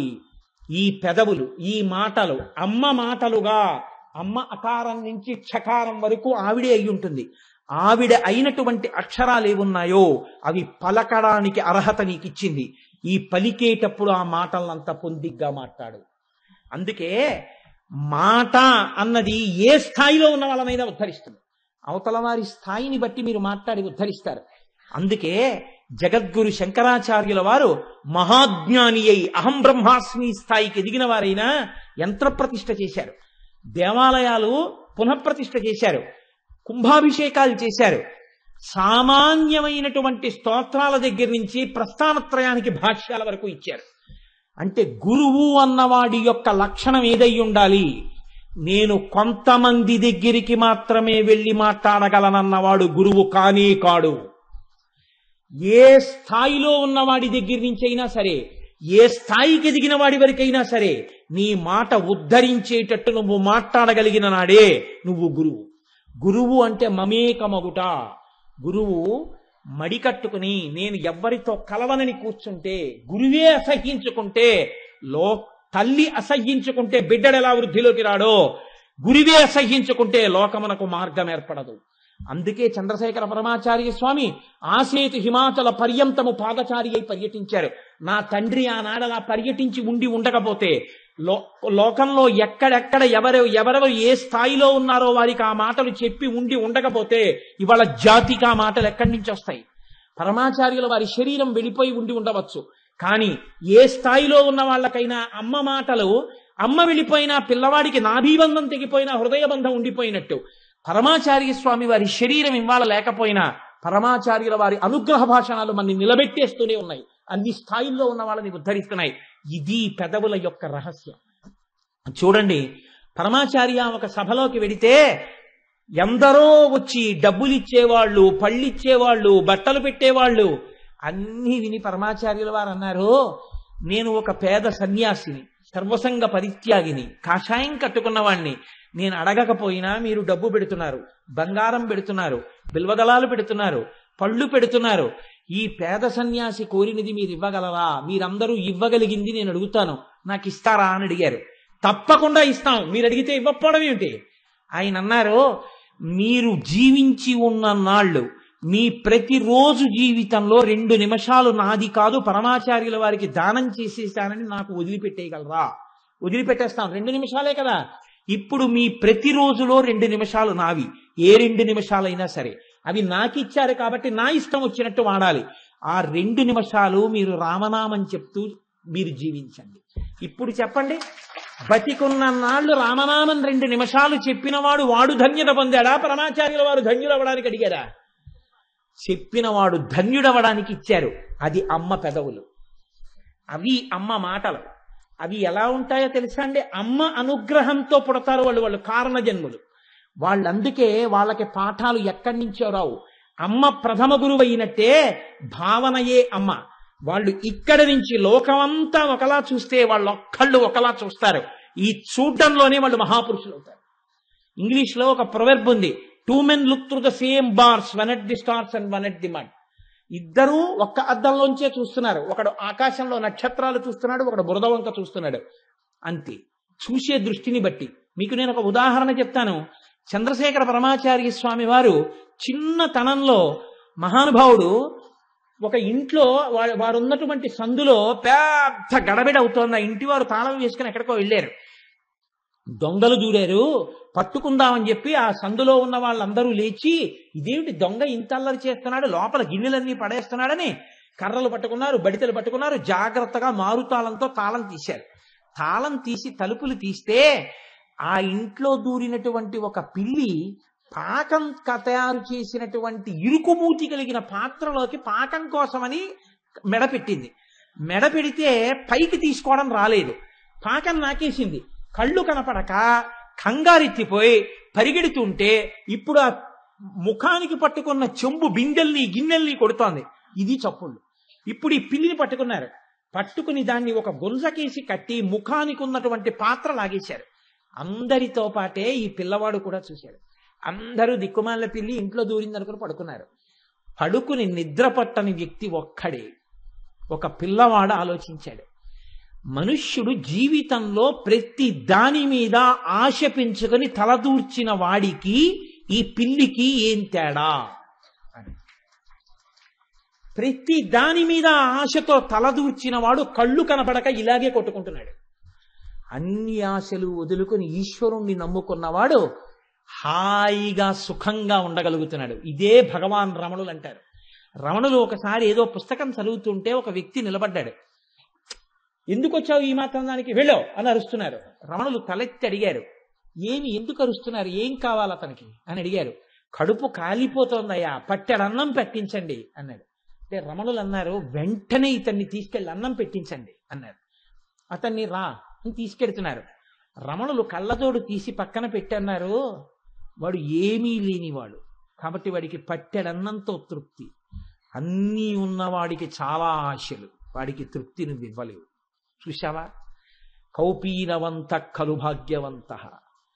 పరమాచార్యుల వారిని చిన్నతనంలో ఈ సంఘటన చూసిన పిల్లవాడే తరువాతి కాలంలో అన్ని ఆశలు వదులుకుని చంద్రశేఖర పరమాచార్య స్వామి అయి నడిచే దేవుడై, కాంచీ పీఠాధిపతి అయి, మహానుభావుడై ఈ భూమండలం మీద 4 చెరగులా నడయాడి ఎన్ని ఉపదేశాలు చేశారో లోకులకు. ఒక్క సంఘటన ఆయన మారారు. ఆయన్ని మార్చిన తరువాత ఆ పెదవులలోంచి వచ్చిన మాటలన్నీ మన్ని పైకెత్తిన అమ్మ ముద్దులు. ఆ ప్రతి మాట మన్ని సంస్కరిస్తుంది. 77 వచ్చేసిన తర్వాత పరమాచార్యుల వారికి ఒక చిత్రమైనటువంటి సంఘటన జరిగింది. చిన్నతనంలో ఏ పిల్లి అలా చేసిందో అలాగే ఒక పిల్లి మఠంలో కూడా చేసింది. పరమాచార్యుల వారికి వచ్చి పీఠం మేనేజర్ చెప్పాడు, పిల్లి ఒకటి పాల గిన్నెలు పాల చెంబులో తల పెట్టేసిందండి, తల ఊడి రాలేదు, పరిగెత్తింది అన్నారు. అంటే పక్కన ఉన్న మిగిలిన వాళ్ళు అన్నారు, ఇక నుంచి పాల గిన్నెల మీద మూత పెట్టండి అన్నారు. పరమాచార్య స్వామి నవ్వి అన్నారు, పెద్ద పాల గిన్నె పెడితే తాగి పిల్లి వెళ్ళిపోతుందిగా, అన్నారు. ఎంత తేడాయో చూడండి, ఎంత తేడాయో చూడండి. వేరొకడు ఆ పిల్లి ఆ పాలు తాగాలి, ఇది పరమాచార్యుల వారు. ఇది మహాత్ముల యందుండే మార్పు. ఇది అనుష్ఠానంలోకి వచ్చినవాడు మహాపురుషుడు. నోటితో మాత్రమే బోధించినవాడు ఆ స్థాయిని కోరుకుంటున్నవాడు అయి ఉండొచ్చేమో, చేరినవాడని నమ్మకం లేదు. ఆ పరమాచార్య నిరంతర సమాధిలోకి వెళ్ళేవారు. ఇలా గోడ కానుకుని కూర్చున్నారు. అస్థిపంజరం అయిపోయిందండి శరీరం. ఇంత ముద్ద తినేవారు కాదు మహానుభావుడు. ఎప్పుడు తినేవారు, ఎంత ధర్మమో ఎంత నియమమో, ఎప్పుడూ అనుగ్రహ భాషణమే, ఉద్ధరించడమే లోకాన్ని. ఓ గోడ కానుకుని కూర్చుంటే సత్యదండం పట్టుకుని కాసేపటికి బహిర్ముఖులయ్యారు. శిష్యుణ్ణి పిలిచి తల మీద ఉన్నటువంటి వస్త్రం తీసి వీపు మీదున్న వస్త్రం తీసి అన్నారు, చెదపురుగులు నా వీపు మీద పాకుతున్నట్టున్నాయి, ఒక్క పురుగు చచ్చిపోకుండా జాగ్రత్తగా తీ అని ఒంగున్నారు. అప్పటికి 70 ఏళ్లు దాటిపోయిన ఒగ్గు, వెన్నుపూసలు కనపడుతున్నాయి, ఉరప్పంజరం కనపడుతోంది. ఈ చెదపురుగులు అప్పటికే వీపు మీద కురుకేస్తున్నాయి. చాలా జాగ్రత్తగా శిష్యులు ఆ చెదపురుగుల్ని ఒక్కొక్క దాన్ని లాగి పక్కన పడేసి, ఒక్క చెదపురుగు కూడా చచ్చిపోలేదండి, అన్నీ తీసేసామన్నారు. పోంది అని వీపు తడుముకుని వెళ్ళిపోయారు. తప్ప ఇలా అనుకుంటే అయిపోతుంది, అలా అనలేదు. అవి ఈశ్వరుడి దృష్టిలో జీవులు. భగవాన్ రమణులు అంటారు, వారు ఆయన అది అని కూడా అనేవారు కాదు, చిరతపులది కుక్క అది అనేవారు కాదు. వారు ఆ తోలు కప్పుకున్నారు, మీరు ఈ తోలు కప్పుకున్నారు, పై తోలు ఎందుకు చూస్తారు, లోపలి తత్వం అదే కదా, వారు ఎందుకు వచ్చారు అనేవారు. ఇది అద్భుతం. ఇది సనాతన ధర్మపు పట్టుగొడుగు. వాళ్ళు కారణ జన్ములు. వాళ్ళ మాటలు అమ్మ ముద్దులు. ఆ ముద్దులకు ఆధారం ఆ పెదవులు. ఆ పెదవుల మాటలు, ఆ పెదవులు కదిలితే వచ్చిన మాటలు అమ్మ మూతి ముడిచిపెట్టిన ముద్దులు. పెదవులు విప్పి ముద్దు పెట్టారు, పెదవులు మూసి ముద్దు పెడతారు. కాబట్టి మూతి ముందుకొస్తుంది. అమ్మ తాను లోకాన్ని ఉద్ధరించడానికి ఈ జాతికంతటికీ తను ఒక్కతే నేను మాట్లాడనిందుకని ఒక చంద్రశేఖర పరమాచార్య అయి, ఒక భగవాన్ రమణులై, ఒక రామకృష్ణ పరమహంసయ్యి నా తల్లి ఈ లోకంలో తిరిగింది. తిరిగి అజ్ఞానంతో తప్పులతో ఉన్న పిల్లలందరినీ అందరూ వదిలిపెట్టేస్తే, వీడు మూఢుడు అని, వీడు పనికిమాలిన పిల్లాడని అందరూ వదిలేసినట్టు వదిలేస్తే వాళ్ళు ముద్దులు పెట్టుకున్నారు. అమ్మ ముద్దులు పెట్టుకుని పెంచిన పిల్లాడిలా వారు వాళ్ళ మాటలతో మళ్ళీ వాళ్ళని మార్చి పనికొచ్చేవారిగా మార్చారు. ఆ అమ్మ పెదవులు అంత గొప్ప పెదవులు. ఆ పెదవుల గురించి స్మరించడం, ఆ పెదవుల్ని చూసి అమ్మా ఆ పెదవులు కదమ్మా మమ్మల్ని పోషించినవని అనుకోవడం, నమస్కారం చెయ్యడం మన అభివృద్ధికి హేతువులు. కాబట్టి అలా నా తల్లి పెదవులకు ఒక్కసారి నమస్కారం చేసి సంతోషిద్దాం. నవ విద్రుమ బింబ శ్రీన్యకారి రదనచ్చదా, అది ఆ నామము యొక్క వైభవం.